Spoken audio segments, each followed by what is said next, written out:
إن الحمد لله نحمده ونستعينه ونستغفره ونعوذ بالله من شرور أنفسنا ومن سيئات أعمالنا من يهده الله فلا مضل له ومن يضلل فلا هادي له وأشهد أن لا إله إلا الله وحده لا شريك له وأشهد أن محمدا عبده ورسوله أما بعد فإن خير الحديث كتاب الله وخير الهدي هدي محمد صلى الله عليه وآله وسلم وشر الأمور محدثاتها وكل محدثة بدعة وكل بدعة ضلالة وكل ضلالة في النار. أعوذ بالله السميع العليم من الشيطان الرجيم من همزه ونفخه ونفثه. بسم الله الرحمن الرحيم. رب اشرح لي صدري ويسر لي أمري واحلل عقدة من لساني يفقهوا قولي. بسم الله الرحمن الرحيم. إن الله وملائكته يصلون على النبي يا أيها الذين آمنوا صلوا عليه وسلموا تسليما.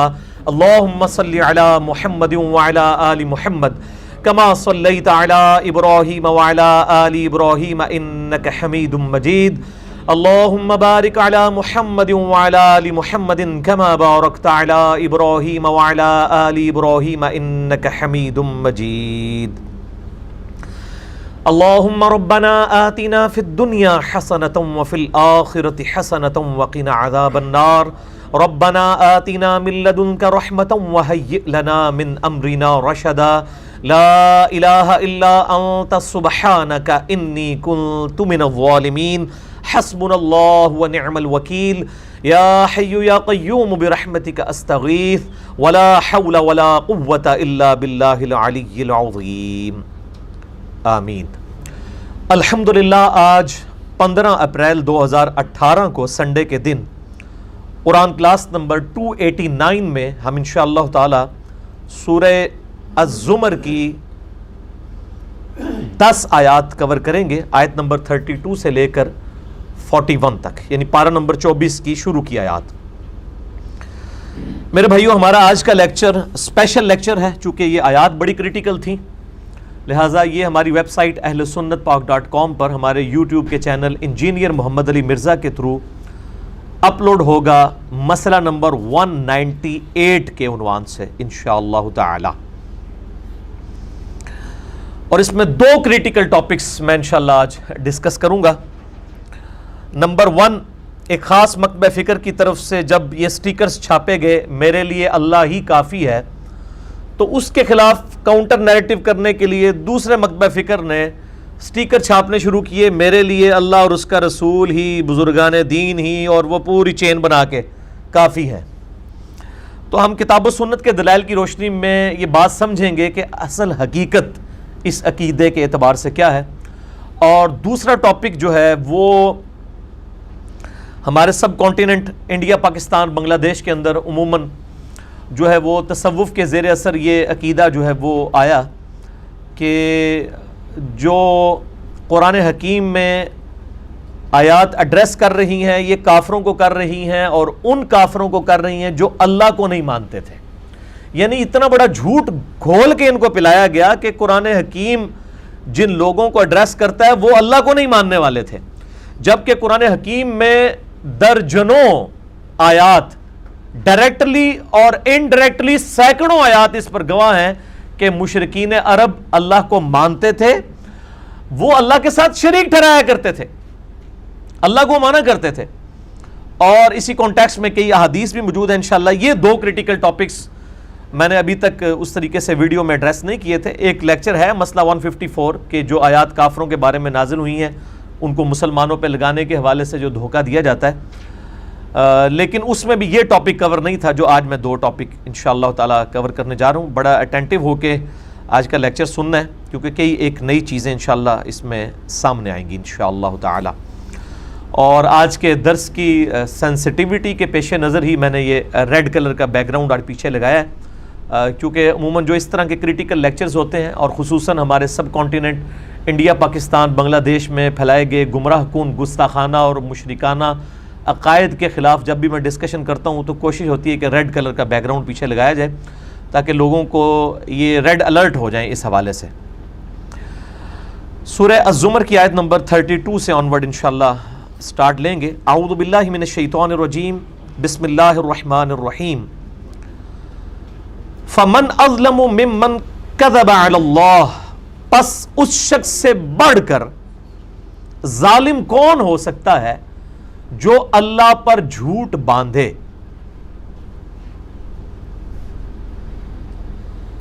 یعنی سب سے بڑا اس کائنات میں ظالم وہ ہے جو اللہ تعالیٰ کے اوپر کوئی بات جھوٹی باندھ دے.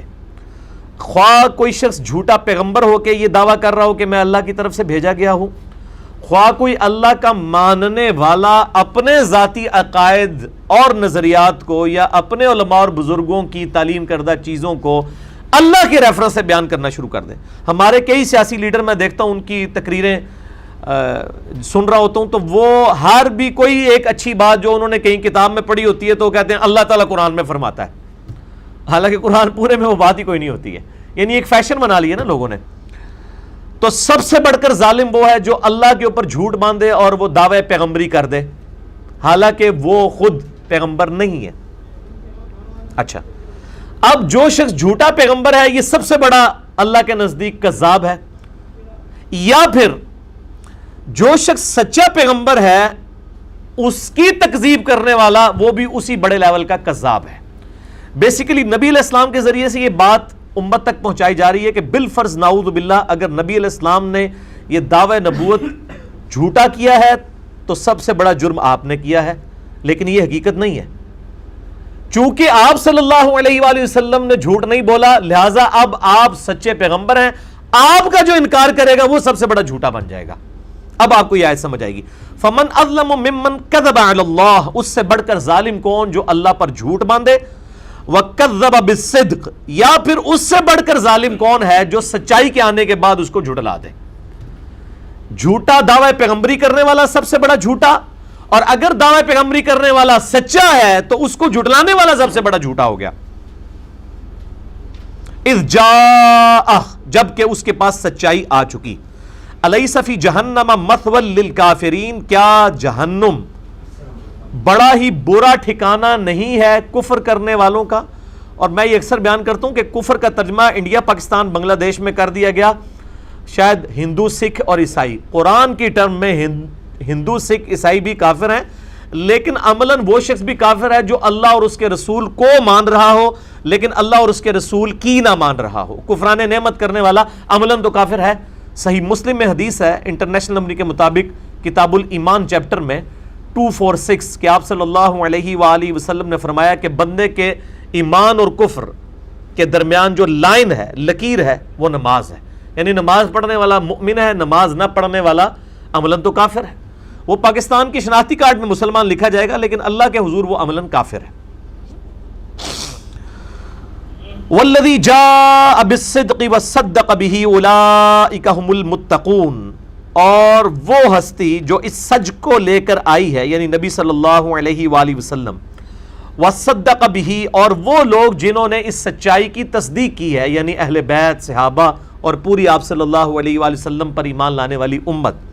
اولئک هم المتقون، اصل میں یہ ہیں اللہ سے تقوی رکھنے والے لوگ. گاڈ کانشسنس ان لوگوں میں ہے جو اللہ کے پیغمبروں کی بات کو سن لیں اور اس پر عمل شروع کر دیں.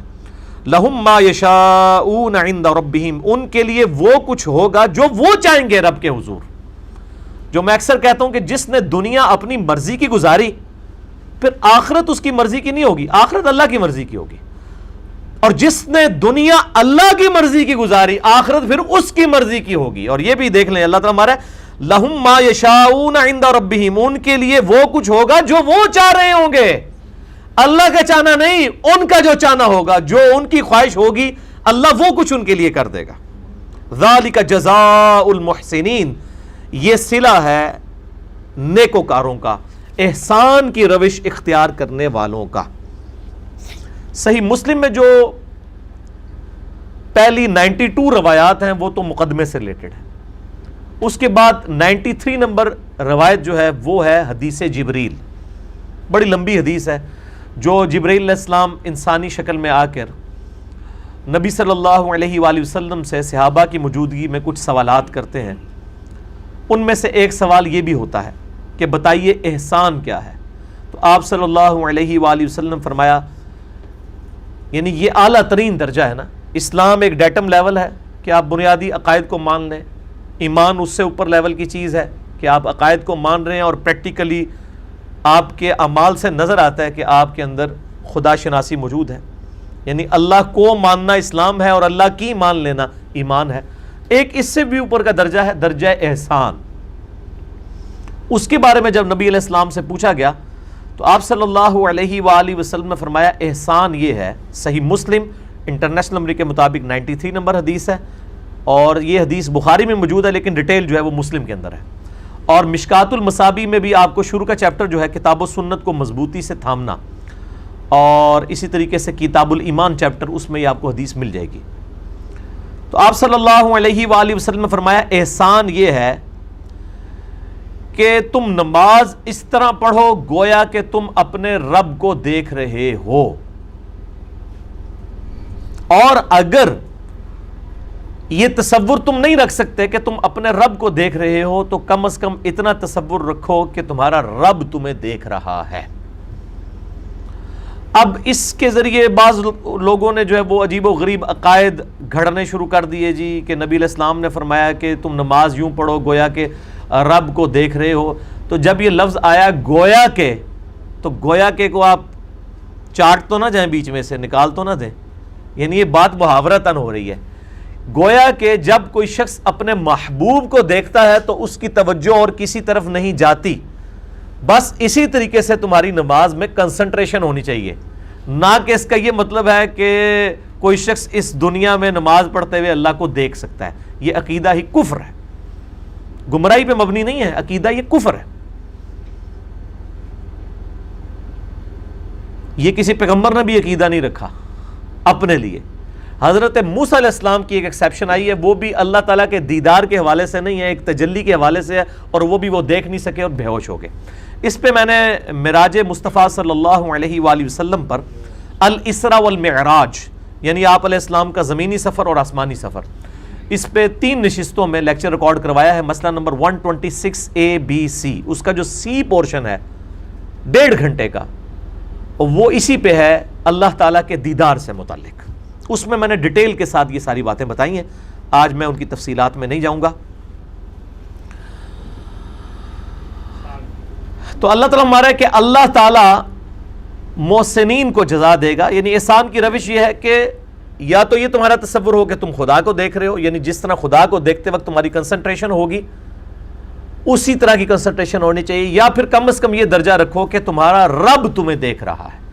یعنی جب انسان کو یہ تصور ہو کہ میرا محبوب مجھے دیکھ رہا ہے پھر بھی وہ ادھر ادھر کوئی حرکت نہیں کرتا، اور جب وہ محبوب کو ڈائریکٹ دیکھ رہا ہو پھر تو ویسے کہیں توجہ نہیں نہ جاتی۔ تو یہ وہ سمجھانے کے معاملوں میں اور محاورے کے کانٹیکسٹ میں یہ ساری کی ساری بات ہوئی تھی، نہ کہ یہ اس کانٹیکسٹ میں بات ہوئی تھی جو لوگوں نے فرسودہ عقائد اور نظریات بنا لیے۔ اور سیدنا مولا علی رضی اللہ تعالیٰ عنہ علیہ السلام کے بارے میں بھی یہ مشہور کر دیا کہ وہ کہتے ہیں میں سجدے سے سر نہیں اٹھاتا جب تک کہ اللہ تعالیٰ کو نہ دیکھ لوں، بالکل جھوٹ ہے۔ اور میں نے اس حوالے سے ساری کی ساری کلیریفیکیشنز مسئلہ نمبر 126C میں دی ہیں۔ تو کنسنٹریشن ہونی چاہیے، اور ظاہر نماز کے اندر یہ کنسنٹریشن اسی صورت میں ہوگی جب کوئی شخص جو ہے وہ نماز پڑھتے ہوئے اس کو نماز میں جو کچھ پڑھا جا رہا ہے اس کا مفہوم بھی اس کے سامنے ہو، ادروائز اگر وہ مفہوم اس کے سامنے نہیں ہوگا تو اس کو کبھی بھی وہ کنسنٹریشن کبھی ڈیولپ نہیں ہو سکتی۔ لوگ اکثر پوچھ رہے ہوتے ہیں کہ جناب نماز میں توجہ کے لیے کچھ بتائیں، بھئی یہی بتایا جاتا ہے کہ آپ نماز کا ترجمہ آپ کو آنا چاہیے، آپ کو پتہ ہونا چاہیے کہ آپ نماز میں اللہ تعالیٰ کے ساتھ کیا عہد کر رہے ہیں۔ یہ نہیں ہے کہ آپ ہر نماز کی ہر رکعت میں ایاک نعبد و ایاک نستعین پڑھ رہے ہیں، اے اللہ میں تیری عبادت کرتا ہوں، تجھ سے ہی مدد مانگتا ہوں، اور پھر نماز سے باہر نکل کے آپ کبھی یا شیخ عبد القادر جنانی المدد، کبھی آپ جو ہے وہ یا علی المدد، پتہ نہیں کیا کچھ نعرے لگا رہے ہیں۔ تو آپ کو کم از کم یہ پتہ ہو نماز میں آپ اللہ سے کیا مانگ کے آئے ہیں، تو نماز کے باہر بھی وہی عقیدہ رکھنا ہے جو نماز کے اندر ہے۔ یہ نہیں ہے کہ نماز سے باہر آنے کے بعد وہ عقیدہ بدل جاتا ہے۔ لِيُكَفِّرَ اللَّهُ عَنْهُمْ أَسْوَأَ الَّذِي عَمِلُوا، اللہ تعالیٰ فرماتا ہے کہ یہ اللہ تعالیٰ محسنین کو جزا دے گا تاکہ اللہ تعالیٰ دور کر دے ان کے بدترین اعمال ان سے، یعنی قیامت والے دن ان کے گناہ ان سے دھو دے گا۔ وَيَجْزِيَهُمْ أَجْرَهُمْ بِأَحْسَنِ الَّذِي كَانُوا يَعْمَلُونَ، اور انہیں بدلہ دے ان کے بہترین اعمال کا جو وہ دنیا میں کیا کرتے تھے۔ یہ بڑی انٹلیکچوئل بات ہے۔ اللہ تعالیٰ مانتا ہے کہ جن کی روش نیکوکاری کی ہے نا، ہم قیامت والے دن ان کے گناہوں کو معاف کر دیں گے، باغیوں کے گناہوں کو نہیں، بے نمازیوں کے گناہوں کو نہیں، بدماشوں کے گناہوں کو نہیں، جن کی روش احسان والی ہے ان سے بھی بحیثیت انسان کوئی لغزش ہو گئی تو ہم معاف کر دیں گے، اور ہم ان کو بدلہ دیں گے اجرہم باحسن الذی کانوا یعملون، بدلہ ہم ان کو دیں گے اس فارمولے کے مطابق جو دنیا میں انہوں نے بہترین اعمال کیے ہوئے ہوں گے۔ اگر کسی نے 10,000 فجر کی نمازیں پڑھی ہیں، ان میں سے جو سب سے بہترین نماز اس نے پڑھی ہوگی نا، اس کے عوض باقیوں کا اس کو ثواب دیا جائے گا۔ یہ اللہ کی رحمت ہے۔ اس آیت کی انٹینسٹی کو سمجھیں۔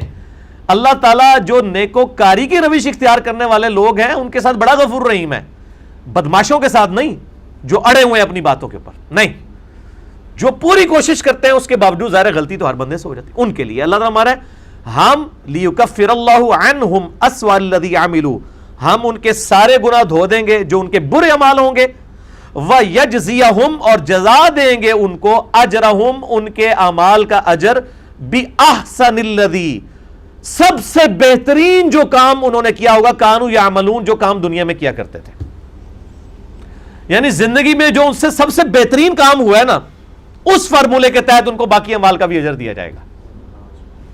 اللہ تعالیٰ یہ نہیں کہے گا کہ سب سے لوس درجے کا دیا جائے، یہ ایوریج کر لی جائے، نہ، سب سے بیسٹ، سب سے بہترین اعمال جو انہوں نے دنیا میں کیے ہوں گے نا، اس کے مطابق ان کو اجر دیا جائے گا۔ بلکہ صحیح بخاری میں ایک حدیث موجود ہے کہ جو شخص یعنی اللہ تعالیٰ کا تابع فرمان ہے، عبادات میں استقامت اختیار کرتا ہے، جب وہ بیمار ہو جاتا ہے نا تو اللہ تعالیٰ فرشتوں سے فرماتا ہے اس کے وہی اعمال لکھو جو تندرستی کے دنوں میں لکھا کرتے تھے۔ فرشتے کہتے ہیں یا اللہ یہ تو کر ہی نہیں رہا۔ اللہ تعالیٰ فرماتا اگر میں اس کو ابھی سے دے دوں تو کیا یہ انہی اعمال پہ واپس نہیں آ جائے گا؟ آئے ہائے ہائے ہائے، ایسا کریم رب۔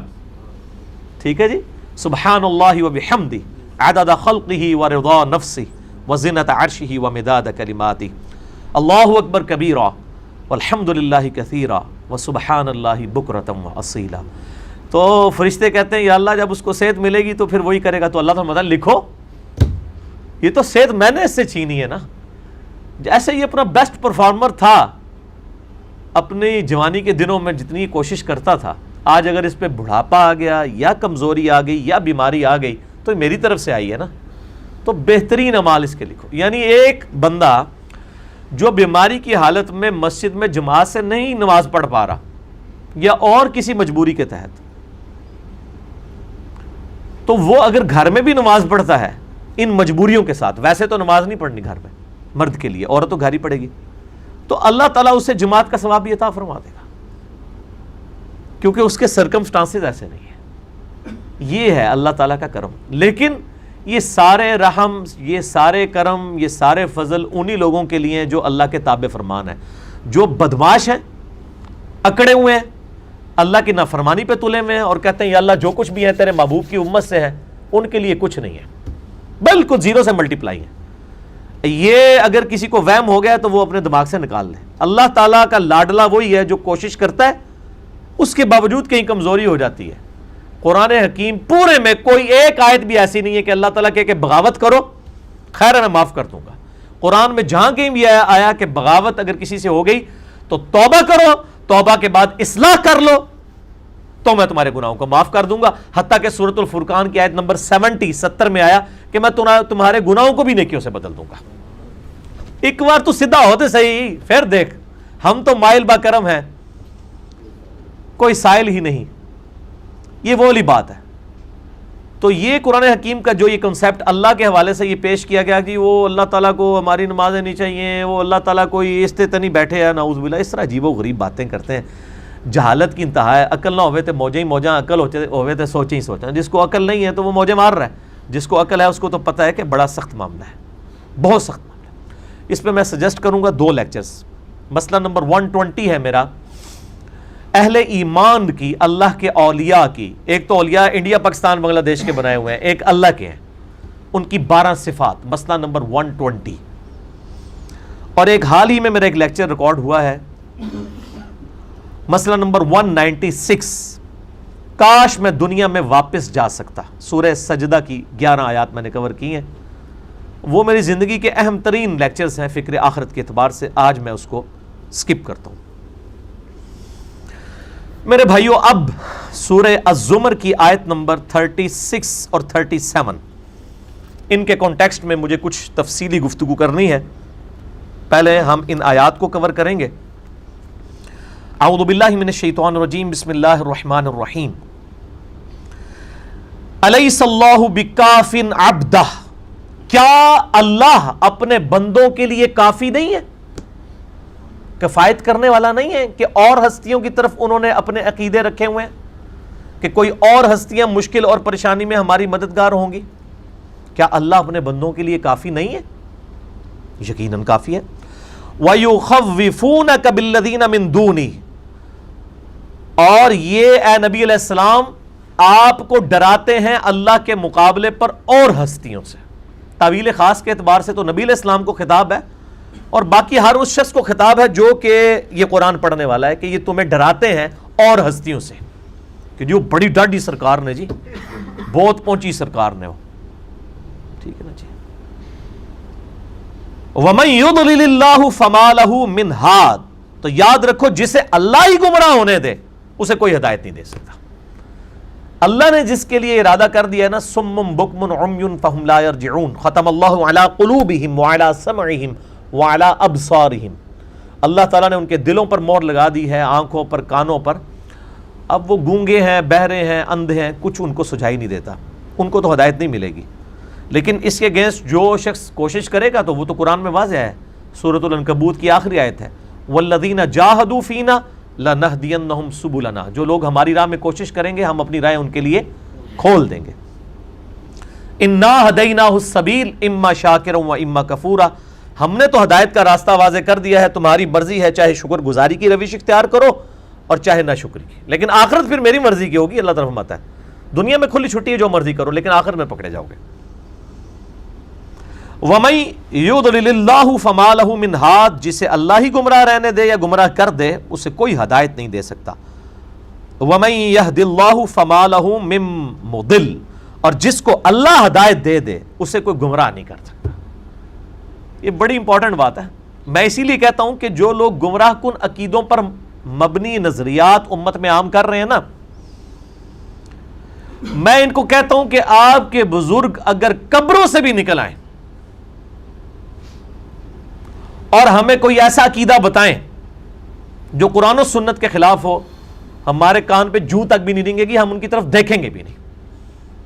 اب مجھے بتائیے، اگر کوئی شخص قبر سے نکل کے یہ کہنا شروع کر دے کہ 2 + 2 5 ہوتے ہیں، ہاں جی، آپ کہیں گے نہیں کتنے بڑے بزرگ ہیں، قبر سے باہر آئے ہیں، یقیناً کوئی حکمت ہوگی، 5 ہی ہوتے ہوں گے، کو مانے گا؟ یا وہ کہنے شروع کر دیں کہ یہ جو 2 آنکھیں ہیں نا، یہ آنکھیں نہیں ہوتی، یہ ناک ہوتا ہے، آنکھ یہ ہوتی ہے ایک، آپ مان لیں گے؟ تو اللہ کے بندو، ان کی شعبدہ بازیوں کے اوپر آپ قرآن و سنت کو غلط ماننے کے لیے تیار ہو جاتے ہیں جو ڈیفینیٹ علم ہے. میتھمیٹکس کا فارمولہ تو آپ غلط ماننے کے لیے تیار نہیں ہیں، آپ کی فزیکل آبزرویشن کو آپ غلط ماننے کے لیے تیار نہیں ہیں، لیکن قرآن کو آپ غلط ماننے کے لیے تیار ہو جاتے ہیں ان کی شکلوں اور ان کی داڑھیوں، ان کی پگڑیوں سے دھوکہ کھا کے. قرآن و سنت کو غلط ماننے کے لیے تیار ہو جاتے ہیں. تو یہ ہمیں خود اپنا انالیسس کرنا چاہیے کہ ہم کس طرف لگے ہوئے ہیں. تو ہمیں نہیں فرق پڑتا. واقعی میرے رب نے سچ کہا، وَمَن يَهْدِ اللَّهُ فَمَا لَهُ مِن مُضِلٍ، جسے اللہ ہدایت دے دے اسے کوئی گمراہ نہیں کر سکتا، واللہ کچھ نہیں کر سکتا. وہ صحیح مسلم کی حدیث میں نے دجال والے لیکچر میں بتائی تھی نا، مسئلہ نمبر 133 میں، کہ دجال جو ہے ایک مسلمان کو قتل کر کے 2 ٹکڑے کر کے اس کے درمیان چلے گا، پھر اسے ٹکڑوں کو جوڑ کے زندہ کر لے گا. وہ کہے گا اب تو مجھے خدا مان لو، میں نے تو مردہ بھی زندہ کر دیا. وہ کہے گا نہیں تو کذاب ہے، میرے نبی کی حدیث مجھے پہنچی ہے کہ دجال ایک شخص کو قتل کر کے دوبارہ زندہ کرے گا، میرے نبی نے سچ کہا، تیری شعبدہ بازی سب غلط ہے. تو یہ بھی جتنے دجال انڈیا پاکستان بنگلہ دیش کے اندر لوگوں نے کھڑے کیے ہوئے ہیں نا، اور کتابوں میں جھوٹے واقعات ان کے لکھے ہوئے ہیں، بالکل جھوٹے واقعات، یہ اگر سچے واقعات بھی ہوں نا تو ہمارے کان پہ جوں تک نہیں رینگے گی. ہم اسی مومن کی طرح جو مسلم شریف کے الفاظ ہیں، نبی علیہ السلام فرماتے ہیں کہ وہ سید الشہداء ہوگا، سب سے بڑا مومن ہوگا اپنے زمانے کا، جو کہے گا مجھے حدیث پہنچی ہے، تو جو مرضی کرتا رہے، میں تو حدیث پہ چلوں گا. آج یہ بات کون کرتا ہے؟ کیا یہ بزرگ بابوں کے ماننے والے یہ بات کر رہے ہوتے ہیں کہ جی میں نے قرآن حدیث پڑھ لیا، اب آپ جو مرضی کرتے رہیں؟ یا ہم لوگ کر رہے ہوتے ہیں؟ الحمدللہ. تو صحیح مسلم کی میں آپ نے فرما دیا. اور دجال کے پیروکار یہی لوگ بنیں گے، وہ شعبدہ بازی دکھائے گا، لوگ اس کے ساتھ لگ جائیں گے. تو شعبدوں کے پیچھے چلنے والے جو ہیں وہ دجال کے پیروکار ہیں، اور قرآن و سنت پہ چلنے والے نبی علیہ السلام کے سچے متبعین میں. الحمدللہ. تو اللہ تعالیٰ فرماتا ہے کہ جن کو میں ہدایت دے دوں ان کو کوئی گمراہ نہیں کر سکتا. الیس اللہ بعزیز ذی انتقام، کیا اللہ تعالیٰ زبردست انتقام لینے والا نہیں ہے؟ مراد یہ کہ اگر کوئی گمراہ ہو گیا اور وہ قیامت الدین یہ نہ لیم ایکسکیوز پیش کرنا شروع کر دے کہ اللہ تو نے مجھے دنیا میں گمراہ کیا تھا. نہیں بھائی، اپنی مرضی سے ہوئے ہو، اللہ نے پھر انتقام بھی لینا ہے. میرے بھائیو، اسی کانٹیکسٹ میں اب قرآن حکیم کو آپ نشان لگا کے بند کر دیں. میں نے تھوڑی تفصیلی گفتگو کرنی ہے، پھر باقی آیات بعد میں کور کریں گے. اب آپ نے آئی کانٹیکٹ میری طرف رکھنا ہے تاکہ آپ کو بات سمجھ آئے ساری. یہ جو ہم نے آیات پڑھی ہیں جن میں واضح طور پر آیا کہ جسے اللہ گمراہ کر دے اسے کوئی ہدایت نہیں دے سکتا، اور جسے اللہ ہدایت پہ قائم رکھے اسے گمراہ کوئی نہیں کر سکتا. اسی کانٹیکسٹ میں اوپر تلے 3 طرق موجود ہیں صحیح مسلم کے اندر. انٹرنیشنل نمبر کے مطابق کتاب الجمعہ چیپٹر میں 2005 سے لے کر 2007 تک 2005 2006 اور 2007 انٹرنیشنل نمبر کے مطابق صحیح مسلم میں. اور اس حدیث کے راوی ہیں امام جعفر الصادق رحمہ اللہ تعالی ورضی اللہ تعالی عنہ علیہ السلام. اور امام جعفر روایت کر رہے ہیں امام باقر سے، ان کے والد. اور امام باقر روایت کر رہے ہیں سیدنا جابر بن عبداللہ رضی اللہ تعالیٰ عنہ صحابی سے. تو اس روایت میں آئے گا کہ جعفر بن محمد اپنے باپ سے روایت کرتے ہیں اور وہ جابر بن عبداللہ سے. تو جعفر بن محمد کس کا نام ہے؟ امام جعفر کا. محمد نام ان کے باپ کا ہے، محمد باقر. اور محمد باقر بیٹے ہیں امام علی بن حسین جو کہ امام زین العابدین ہیں. ان کا نام ہے علی بن حسین، اور حسین جو ہیں وہ سیدنا علی کے بیٹے ہیں. علی بن حسین جو ہے امام سجاد، وہ زین العابدین ان کا لقب ہے. علی بن حسین کے بیٹے ہیں امام محمد باقر، ان کے بیٹے ہیں امام جعفر بن محمد باقر. یہ وہ روایت کر رہے ہیں کہ نبی صلی اللہ علیہ وآلہ وسلم جب کبھی بھی خطبہ دیتے تو آپ صلی اللہ علیہ وآلہ وسلم کی آواز بلند ہو جاتی، غصے میں اضافہ ہو جاتا. یہ کہتے ہیں یہ علی اتنی آنکھیں کھول کے کرتا ہے. بھائی سنت ہے، تسی جاہل ہوتا ہوں تے پتہ نہیں نا، علی نو تو پتہ نا کیڑی شاید سنت ہے. الفاظ ہے غصے میں اضافہ ہو جاتا، آنکھیں سرخ ہو جاتی جب بھی آپ تقریر کرتے ہیں. تقریر کا سٹائل ہوتا ہے یہ. میں کو آپ کو لوری دے کے تو نہیں سلا رہا ہوتا، ادھر تقریر کر رہا ہوتا ہوں. تقریر میں ہی سنت ہے. اب لوری دینے والے مولویوں نے آپ کو غلط نبی علیہ السلام کی پکچر پیش کر دی ہے، آپ ذرا خود کھول کے پڑھ لیں. غصے میں اضافہ ہو جاتا، آنکھیں سرخ ہو جاتی، آواز بلند ہو جاتی، گویا کہ کوئی جرنیل اپنی فوج کو تیار کر رہا ہو. حالانکہ وہ لڑائی کے لیے تو تیار نہیں کر رہے ہوتے تھے. جمعے کی تقریر میں کیا ہو رہا ہوتا تھا؟ آخرت کی تیاری. ڈر جاؤ، اللہ کے حضور پیشی ہونی ہے. ڈاکٹر اسرار صاحب جب بولتے تھے، باقی تو سارے بول کے دنیا میں چلے گئے، تفسیریں لکھ کے چلے گئے، کوڑی کی مل نہیں کسی کی. ڈاکٹر اسرار نے دنیا کی کایا کلب کیوں کر دی ہے؟ اپنے سٹائل کی وجہ سے، اگریشن کی وجہ سے. وہ سنت سٹائل تھا. یہ میٹھی میٹھی باتیں کرنے والے جو لوگ ہیں نا، یہ سنت سٹائل نہیں ہے.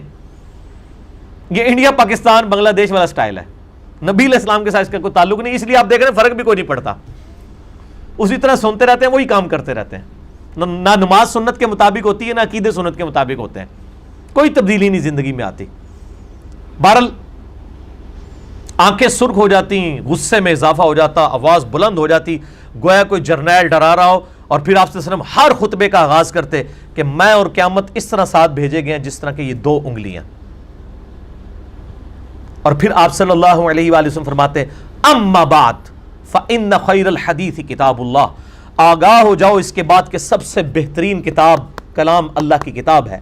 وخیر الہدی ہدی محمد صلی اللہ علیہ وآلہ وسلم, اور سب سے بہترین راستہ ہدایت یافتہ محمد صلی اللہ علیہ وآلہ وسلم کا ہے. وشر الامور محدثاتها, اور سب سے بدترین کام وہ ہیں جو دین میں نئے جاری کیے جائیں. وکل محدثۃ بدعہ وکل بدعۃ ضلالہ وکل ضلالۃ فی النار. یہ سنن نسائی اور ابو داؤد میں اگلے الفاظ. ہر نیا کام بدعت ہے, ہر بدعت گمراہی ہے, اور ہر گمراہی دوزخ میں لے جانے والی ہے. اسی حدیث میں الفاظ ہیں کہ آپ صلی اللہ علیہ وآلہ وسلم یہ بھی خطبے کے آغاز میں پڑھتے تھے, ان الحمد للہ نحمدہ ونستعینہ ونستغفرہ ونعوذ باللہ من شرور انفسنا ومن سیئات اعمالنا من یہدہ اللہ فلا مضل لہ. جسے اللہ ہدایت دے اسے کوئی گمراہ نہیں کر سکتا. ومن یضلل فلا ہادی لہ, اور جسے اللہ گمراہ کر دے اسے کوئی ہدایت نہیں دے سکتا. وہ کہتے ہیں اتنے بڑے بڑے بزرگ اور علماء کو بات نہیں سمجھ آئی, یہ کل کا چھوکرا سمجھا رہا ہے بھئی جب اتنے بڑوں بڑوں کو وہ سب سے بڑا گمراہ کر دے تو اتنے بڑوں بڑوں کو کوئی بات نہیں سمجھ آئے گی, اور جب وہ سب سے بڑا کسی چھوٹے سے کو ہدایت دے دے تو اتنے بڑوں بڑوں کی زبانیں اس کے سامنے علمی دلائل میں گنگ ہو جائیں گی, کیونکہ اس چھوٹے کے پیچھے اللہ ہے نا, اور اس کے نبی کی تعلیمات ہے نا. الحمدللہ. اچھا, یہاں پر یہ آیت آئی میرے بھائیوں سورہ الزمر کی آیت نمبر 36. الیس اللہ بکاف عبدہ, کیا اللہ اپنے بندوں کے لیے کافی نہیں ہے, اللہ کفایت کرنے والا نہیں ہے. اسی کے اگینسٹ ہمارے معاشرے میں بعض لوگوں نے پوری نیک نیتی کے ساتھ لوگوں کو عقیدہ توحید کی طرف بلانے کے لیے سٹیکرز چھاپنے شروع کیے, میرے لیے اللہ ہی کافی ہے. اچھا, اب جو اللہ تک خاص نہیں رہتے ہیں عقیدہ توحید کے حوالے سے, باقی تو ظاہر ہے کہ اللہ کا رسول, فرشتے, صحابہ, اہل بیت, صحیح العقیدہ اولیاء, محدثین, مفسرین, سب سے ہمارے محبت کا رشتہ ہے, اس میں تو ہمیں کوئی انکار نہیں ہے. لیکن ان کی عبادت نہیں ہم کر سکتے. عبادت صرف اللہ کی ہے, مدد بھی صرف اللہ سے مانگنی ہے, مشکل کشا وہی ہے, حاجت روا وہی ہے, تقدیر میں جو ہے کسی کے لیے اچھائی یا برائی لکھنے والا وہی ہے. ان معنوں میں تو صرف اللہ ہی کافی ہے, اس میں کوئی پیغمبر, کوئی جن, کوئی فرشتہ آپ ایڈ نہیں کر سکتے. تو انہوں نے اس کے مقابلے پر سٹیکر چھاپنے شروع کر دیے, میرے لیے اللہ اور اس کا رسول ہی کافی ہے. نیچے لکھا ہوا ہوتا ہے جامعہ ترمذی اور فرمان ابو بکر رضی اللہ تعالی عنہ وعلیہ السلام. اور ایک بالکل آؤٹ آف کانٹیکسٹ چیز کو انہوں نے عقیدہ توحید پر حملہ کرنے کے لیے اور اپنا گستاخانہ اور مشرکانہ عقیدہ عوام میں انجیکٹ کرنے کے لیے جو ان کے بزرگوں نے ان کو بتایا تھا, یہ چیز بیچ میں ڈال دی. تو میں انشاءاللہ تعالی آج اس سلوگن کا انالیسس کروں گا کتاب و سنت کے دلائل کی روشنی میں, کہ جہاں تک یہ بات ہے کہ میرے لیے اللہ اور اس کا رسول ہی کافی ہے, اس حوالے سے تو یہ بالکل بات درست ہے کہ ہماری عقیدت اللہ اور اس کے رسول کے ساتھ ہے. پھر رسول تک نہیں وہ بات, وہ آگے بھی ہے. اللہ, رسول, قرآن, حدیث, اہل بیت, صحابہ, محدثین, مفسرین, صحیح العقیدہ علماء اور صحیح العقیدہ اولیاء. صحیح العقیدہ میں اس لیے بولتا ہوں کہ صحیح العقیدہ بڑے تھوڑے ہیں, زیادہ تر گمراہ ہیں لوگوں کے بنائے ہوئے ہیں. تو یہ سارے کے سارے ہمارے لیے کافی ہیں اس حوالے سے کہ ہم ان سے محبت رکھتے ہیں اور ان کے ذریعے تعلیمات ہم تک پہنچی ہیں. لیکن انڈیا, پاکستان, بنگلہ دیش, افغانستان, اس سب کانٹیننٹ میں اگر کوئی شخص یہ بات کر رہا ہو تو اس کے پیچھے بدعقیدگی ہوتی ہے, کیونکہ وہ میرے لیے اللہ ہی کافی ہے قرآن کی جو یہ آیت ہے اس کے مقابلے پہ وہ ایک جعلی نعرہ گستاخانہ لگا رہا ہوتا ہے کہ میرے لیے اللہ اور اس کا رسول ہی کافی ہے. وہ اس کے مقابلے پہ لا رہا ہوتا ہے, اس کے پیچھے اس کی بدعقیدگی اور بدنیتی ہوتی ہے. اور اس حوالے سے وہ کل 3 دلائل پیش کرتے ہیں. میں ان تینوں دلائل کا تجزیہ اور اس کے بعد 5 دلائل اپنی طرف سے سامنے رکھوں گا. انشاءاللہ پبلک کو یہ بات سمجھ آ جائے گی جو انہوں نے دھوکے پہ مبنی اسٹیکر بنائے ہوئے ہیں خود گستاخ ہیں اللہ اور اس کے رسول کے, کیونکہ تعلیمات کے خلاف چل رہے ہیں اور لوگوں پہ گستاخی کا فتویٰ لگاتے ہیں. پہلی دلیل وہ سورۃ الانفال کی آیت نمبر 64 سے پیش کرتے ہیں. آپ کا جو بلو والا قرآن پاک ہے اس میں پیج نمبر 186 آپ نکال لیں, شروع کی ہی لائنیں ہیں. آیت نمبر ہے 64 سورۃ الانفال, 186 پیج پہ چوتھی لائن ہے.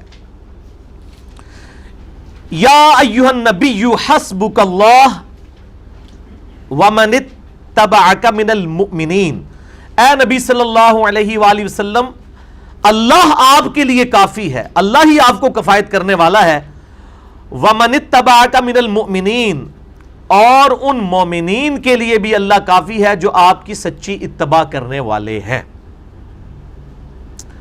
اچھا، اب انہوں نے نا اس کا ترجمہ ہی بدل دیا ہے، آپ حیران ہوں گے، لیکن قرآن تو اپنی حفاظت خود کرتا ہے نا، اگر کوئی ڈنڈی مارے گا پکڑا جائے گا۔ انہوں نے پتہ کیا ترجمہ کیا ہے؟ وہ جیسے ہوتا ہے نا اٹھو مت بیٹھو، اگر اس کو آپ اٹھو مت پہ رک جائیں تو اس کا مطلب اٹھو مت بیٹھو بیٹھ جاؤ، اور اگر آپ اٹھو پہ رک جائیں اٹھو مت بیٹھو تو اس کا مطلب ہوگا کہ اٹھ جاؤ۔ انہوں نے یہ چکر چلایا، انہوں نے ترجمہ کیا اے نبی اللہ آپ کے لیے کافی ہے، وَمَنِ اتَّبَعَكَ مِنَ الْمُؤْمِنِينَ، اور مومنین بھی آپ کے لیے کافی ہیں۔ اللہ اپنے لیے کہہ رہا تھا کہ میں اپنے نبی اور ان کے ماننے والوں کے لیے کافی ہوں، انہوں نے کہا کہ نہیں، اور ان کو شرم بھی نہ آئی کہ انہوں نے نبی علیہ السلام کو جو ہے وہ مومنین کے انڈر کر دیا، کہ نبی علیہ السلام جو ہے وہ مومنین کی طرف جائیں، ان سے مشکل کشائی اور مدد مانگنا شروع کر دیں۔ اس کا تو یہ پھر ترجمہ بنے گا نا، اے نبی آپ کے لیے اللہ بھی کافی ہے اور آپ کے اہل ایمان بھی، یعنی آپ کہا کریں المدد یا ابو بکر، المدد یا امیر حمزہ شہید، تو یہی مطلب نکل رہا ہے اس میں سے۔ حالانکہ اللہ تعالیٰ فرمایا تھا یا ایھا النبی، اے نبی حسبک اللہ، اللہ آپ کو کافی ہے، ومن اتبعک من المؤمنین، اور اللہ اتباع جو کر رہے ہیں آپ کی مومنین ان کے لیے بھی اللہ کافی ہے۔ دیکھا کیسی چلاکی کرتے ہیں یہ، لیکن چلاکی 2 آیت پہلے ان کی پکڑی گئی ہے، اسی سے 2 آیات اوپر آپ چلے جائیں، سورۃ الانفال کی آیت نمبر 62 جس سے یہ پیج سٹارٹ ہو رہا ہے۔ وَإِن يُرِيدُوا أَن يَخْدَعُوكَ، اور اے نبی علیہ السلام اگر یہ کافر ارادہ کریں کہ آپ کو دھوکہ دینا چاہیں فَإِنَّ حَسْبَكَ اللَّهُ، تو بے شک اللہ آپ کے لیے کافی ہے۔ اب یہاں تو آنا چاہیے تھا نا کہ اللہ کافی ہے اور وہ آپ کے وہ جو بزرگان دین اور وہ بھی کافی ہیں، اور آگے آپ دیکھیں چھوٹی سی توئیں پڑی ہوئی ہے، بات وقف ہوئی ہوئی ہے، یہ میں نے نہیں ڈالی، قرآن میں ڈلی ہے۔ هُوَ الَّذِي أَيَّدَكَ بِنَصْرِهِ وَبِالْمُؤْمِنِينَ، وہی اللہ ہے جس نے آپ کی مدد کی ہے نبی اپنی طرف سے، اور آپ کے جو جانثار صحابہ مومنین ہیں ان کے ذریعے سے آپ کے ہاتھ مضبوط کیے ہیں ظاہری اسباب میں۔ ٹھیک ہے، کفایت اللہ کہہ رہا ہے میں ہی کرنے والا ہوں، لیکن میں نے اسباب بنائے ہیں مومنین کی شکل میں۔ تو اسباب صرف مومنین نہیں ہیں، اسباب تو گورے کا بنایا ہوا موبائل فون بھی ہے، اسباب تو گورے کا بنایا ہوا یہ 4K HD کیمرہ ہے، ٹھیک ہے، گورے کی بنائی ہوئی پرنٹنگ پریس ہے جس کے اندر پورے قرآن پاک اور یہ ہماری حدیث کی کتابیں پرنٹ ہو رہی ہیں۔ پھر آپ کہا کریں المدد یا گورا، میرے لیے اللہ اس کا رسول اور گورے ہی کافی ہیں، پھر کہنا شروع کر دیں آپ۔ اسباب کا تو معاملہ ڈیفرنٹ ہے۔ تو اوپر واضح آیا ہے کہ اللہ نے تشریح کر دی ہے کہ اللہ آپ کے لیے کافی ہے، البتہ اللہ نے اسباب کے طور پہ مومنین کے ذریعے آپ کے ہاتھ مضبوط کیے ہیں، جس طرح یہاں جتنے 60-70 لوگ بیٹھے ہیں اور دنیا میں لاکھوں لوگوں کے ذریعے اللہ نے ہمارے ہاتھ مضبوط کیے ہیں کہ آج ہمارے پیچھے کوئی فرقہ نہیں ہے، کوئی جنسی نہیں ہے، کوئی مولوی نہیں ہے، کوئی پیر نہیں ہے، کوئی بزرگ نہیں ہے، کسی دا ہاتھ نہیں پیچھے، کہتے ہیں سائیاں دا ہاتھ ہونا چاہیے، کسی دا ہاتھ نہیں ہے، تو اللہ دے فضل نال سارے فرقے کی دعوت پیچھے رہ گئی ہے، کیونکہ اللہ ہے۔ حسبنا اللہ و نعم الوکیل، ہم نے اللہ ہی پر بھروسہ کیا، اللہ ہی ہمیں کافی ہے، وہی بہتر کارساز ہے۔ اچھا، دوسری دلیل یہ جامعہ ترمذی سے انٹرنیشنل نمبرنگ کے مطابق 3675، سنن ابی داؤد میں 1678 نمبر حدیث، اور مشکات میں بھی سیدنا ابو بکر الصدیق رضی اللہ تعالیٰ عنہ علیہ السلام کے فضائل میں مشکات میں 6030 نمبر حدیث ہے کہ سیدنا عمر رضی اللہ تعالیٰ عنہ کہتے ہیں، یہ بڑی مشہور حدیث ہے کہ نبی علیہ السلام نے ایک دفعہ صدقے کی اپیل کی کہ اللہ کی راہ میں صدقہ اور خیرات کرو، تو حضرت عمر کہتے ہیں میں نے ارادہ کیا کہ میں گھر کا آدھا سامان لے کے نا آج تو نبی علیہ السلام کے خدمت میں پیش کر دوں، اور دل میں سوچ رہا تھا آج تو میں ابو بکر سے آگے نکل جاؤں گا۔ کہتے ہیں جب میں وہاں پہنچا تو سیدنا ابو بکر صدیق رضی اللہ تعالیٰ عنہ اپنے گھر کا سارا سامان اٹھا کے لے آئے۔ اچھا، سیدنا عمر کہتے ہیں میں نے سوچا میں ابو بکر سے کبھی آگے نہیں نکل سکتا، ابو بکر تو ابو بکر ہے۔ پھر سیدنا عمر کہتے ہیں کہ نبی علیہ السلام نے ابو بکر سے پوچھا ما ابقیت لأہلک، اے ابو بکر اپنے گھر والوں کے لیے بھی کچھ ہے چھوڑ کے آئے ہو، کوئی باقی چھوڑ کے آئے ہو؟ یہ باقی کا لفظ اردو میں بھی استعمال ہوتا ہے نا، عربی میں ہے ابقیتا، اپنے گھر والوں کے لیے بھی کوئی مال متاع مال چھوڑ آنا تھا نا. تو انہوں نے عرض کیا القیت لہم اللہ ورسولہ، لہم اللہ ورسولہ، انہوں نے کہا کہ میں اپنے گھر والوں کے لیے اللہ اور اس کا رسول چھوڑ آیا ہوں. یعنی اللہ اور اس کے رسول کے اوپر جو ہمارا عقیدہ ہے، اللہ اور اس کے رسول کی جو محبت ہے، ان پر جو ایمان ہے، اللہ اور اس کے رسول کی جو تعلیمات ہیں، وہ ہمارے لیے کافی ہے کہ ہمیں دین کے لیے کمٹمنٹ. کل ان صلاتی و نسکی و محیای و مماتی للہ رب العالمین، اے نبی علیہ السلام فرما دیجئے بے شک میری نماز، میری قربانی، میرا جینا، میرا مرنا سب اللہ کے لیے. انا للہ و انا الیہ راجعون، ہم بھی تو اللہ کی طرف سے آئے تھے، اللہ ہی نے مال دیا تھا، نبی آپ کے قدموں میں لا کے ڈال دیا ہے، اللہ اور اس کا رسول ہمارے لیے. اس حوالے سے میں ان کو گھر چھوڑا ہوں. اس میں الفاظ نہیں میرے لیے اللہ اور اس کا رسول کافی ہے، یہ بھی انہوں نے جعلی کیا ہے، ترجمہ ہے ہی نہیں اس کا بنتا، پوری بات ہی جعلی ہے. یہ لفظ ہی نہیں موجود کہ میرے لیے اللہ اور اس کا رسول کافی ہے. قرآن میں آیا الیس اللہ بکاف عبدہ، کیا اللہ اپنے بندوں کے لیے کافی نہیں ہے؟ کافی کا لفظ ہی نہیں موجود، خود سے ترجمہ بنا دیا دھوکہ دینے کے لیے. لفظ کیا ہے؟ ابقیت لہم اللہ ورسولہ، میں نے باقی رکھا ہے اللہ اور اس کے رسول کو. یعنی ہمارے لیے یہی سرمایہ کافی ہے کہ اللہ اور اس کے رسول کی محبت اور اللہ اور اس کے رسول کے اوپر ایمان ہمارے لیے کافی ہے. اچھا، اس سے انہوں نے ترجمہ کر دیا کہ میرے لیے اللہ اور اس کا رسول ہی کافی ہے. یہ ترجمہ بنایا ہے انہوں نے، ترجمہ نہیں ہے یہ، مفہوماً اگر کوئی بناتا ہے دوسرے معنوں میں تو وہ تو بالکل ٹھیک ہے، لیکن انہوں نے بےایمانی یہ کی ہے کہ اس کا ترجمہ نہیں لکھا، کیونکہ ان کو پتہ چل گیا تھا کہ یہ اگر ہم نے ترجمہ لکھ دیا تو لوگوں کو بات سمجھ آ جائے گی، محاورتاً بات ہو رہی ہے. اور کبھی اس میں سے حاضر و ناظر نکال لیتے ہیں کہ جی وہ نبی علیہ السلام وہاں موجود تھے، ان کا میں گھر میں بھی چھوڑ کے آیا ہوں. او خدا دا جی، اللہ دے بندو، میں کہتا ہوں شکر ہے ہمارے ان علماء کی تقریریں انگریزی میں نہیں ہیں، ورنہ گھوڑا کہ یار ان کا تو یعنی کامن سینس میں ان میں موجود نہیں ہے. Common sense is not so common. Common sense ہوتی ہے لیکن اتنی کامن بھی نہیں ہوتی. کبھی کچھ نکال لیتے ہیں. اچھا، دوسری طرف کہتے ہیں اللہ کو آپ نے عرش پہ مانا تو یہ محدود ہو جائے گا. تو جو شخص کہہ رہا ہے میں اپنے گھر کے اندر اللہ چھوڑ آیا ہوں تو وہ اللہ کو محدود نہیں مان رہا. پھکی علمی جواب، اینٹی وینم الزامی جواب. یہ تو بھی گاٹے فٹ ہوندی ہے. اگر وہ کہہ رہے ہیں میں اللہ کو گھر کے چھوڑ آئے ہوں اندر، تو نبی علیہ السلام فرمایا تھا کہ وہ قید کر رہے ہو آگے، تو آگے نبی علیہ السلام یہ کہتے ہیں. کبھی حاضر و ناظر نکالتے ہیں، کبھی کچھ نکالتے ہیں. اللہ دے بندو جو شاید اسی کڈو گے نا، لیکن تہاڈے سامنے وہ بندہ بیٹھا ہے جو سارا کچھ کڈ کے 15-20 سال پہلے کڈ بیٹھا ہوا ہے. تو مجھے ان کے سارے وسوسے پتہ ہیں، جو کچھ ان کو پٹیاں پڑھائی ہوئی ہیں شیاطین نے من الجنت والناس. تو یہ بالکل کچھ اور بات تھی. باقی اس کے میں انشاءاللہ تعالی جب دلائل اپنے دوں گا نا اس میں مزید آپ کو کلیئر ہوگا. فی الحال ان کی تیسری دلیل سنیں. وہ کہتے ہیں جی صحیح بخاری میں 71 نمبر حدیث ہے. یہ 71 نمبر انٹرنیشنل نمبر کے مطابق، میں کہتا ہوں ان بیچاروں کو تو نمبر بھی نہیں پتا، نمبر تو ہم نے آگے انٹروڈیوس کرائے ہیں. ان تو بس ہر چیز کے اوپر کہتے ہیں وہ کسی حدیث میں آیا ہے. صحیح بخاری 71، صحیح مسلم میں 2389 ہے انٹرنیشنل نمبر کے مطابق، اور مشکات میں 200 نمبر حدیث ہے کتاب العلم چیپٹر میں، کہ نبی صلی اللہ علیہ وآلہ وسلم نے فرمایا اللہ تعالیٰ جس کے ساتھ بھلائی کا ارادہ فرماتا ہے اسے دین کی فقہ یعنی ٹرو انڈرسٹینڈنگ، سمجھ بوجھ عطا فرما دیتا ہے. وَإِنَّمَا أَنَا قَاسِمٌ، اور میں تو صرف تقسیم کرتا ہوں. یعنی دین کا فہم اللہ نے دینا ہے، دین اللہ نے سکھانا ہے، میں صرف تقسیم کرتا ہوں. کیا اللہ تعالیٰ مجھے دین کی تعلیمات دیتا ہے، میں تمہیں سکھاتا ہوں. وَاللَّهُ يُعْطِي، عطا فرمانے والا اللہ ہے. یہ آخری حصہ اٹھاتے ہیں کہ اللہ، نبی علیہ السلام فرماتے ہیں میں تو تقسیم کرنے والا ہوں، دیتا اللہ ہے. وہ کہتے ہیں جی وہ تیرا کھاتے ہیں، تیرا کھاواں، تیرے گیت گاواں یا رسول اللہ. وہ اس میں سے نکال لیتے ہیں. اندازہ کریں بات پوری کیا ہو رہی ہے اور کیا چیز نکال لیتے ہیں. تو یہ دین کا ظاہر ہے. دین کے لیے تو صحابہ کرام جب بھی کوئی مسئلہ ہوتا تھا کہتے تھے واللہ ورسولہ اعلم، جو اللہ اور اس کا رسول بہتر جانتے ہیں. دین تو ظاہر ہے رسول نے سکھانا ہے. رسول ہی دنیا پہ ٹرو ریپریزنٹیٹیو ہیں اللہ کے، وہی اللہ تعالیٰ کے نمائندہ بن کے دنیا پہ آئے ہیں. تو یہ عجیب و غریب قسم کی اس چیز سے یعنی رزلٹ نکالتے تھے. اب میں آپ کے سامنے اپنے 5 دلائل رکھتا ہوں. مسئلہ نمبر 3 میرا ریکارڈڈ ہے، دعا صرف اللہ ہی سے، کہ مشکل کشا حاجت روا صرف اللہ ہے، اور اسی کی ایکسٹینشن ہے مسئلہ نمبر 43. یہ آلموسٹ ملا کے کچھ 4 گھنٹے کی گفتگو بن جاتی ہے. میں آج اس ڈیٹیل میں نہیں جا سکتا. بہرحال ایک آیت میں سورۃ النمل کی آیت نمبر 62 ہے، پارہ نمبر 20 کے پہلے صفحے کے اوپر یہ آیت ہے. آپ کے بلو والے قرآن پاک میں 383 نمبر پیج ہے.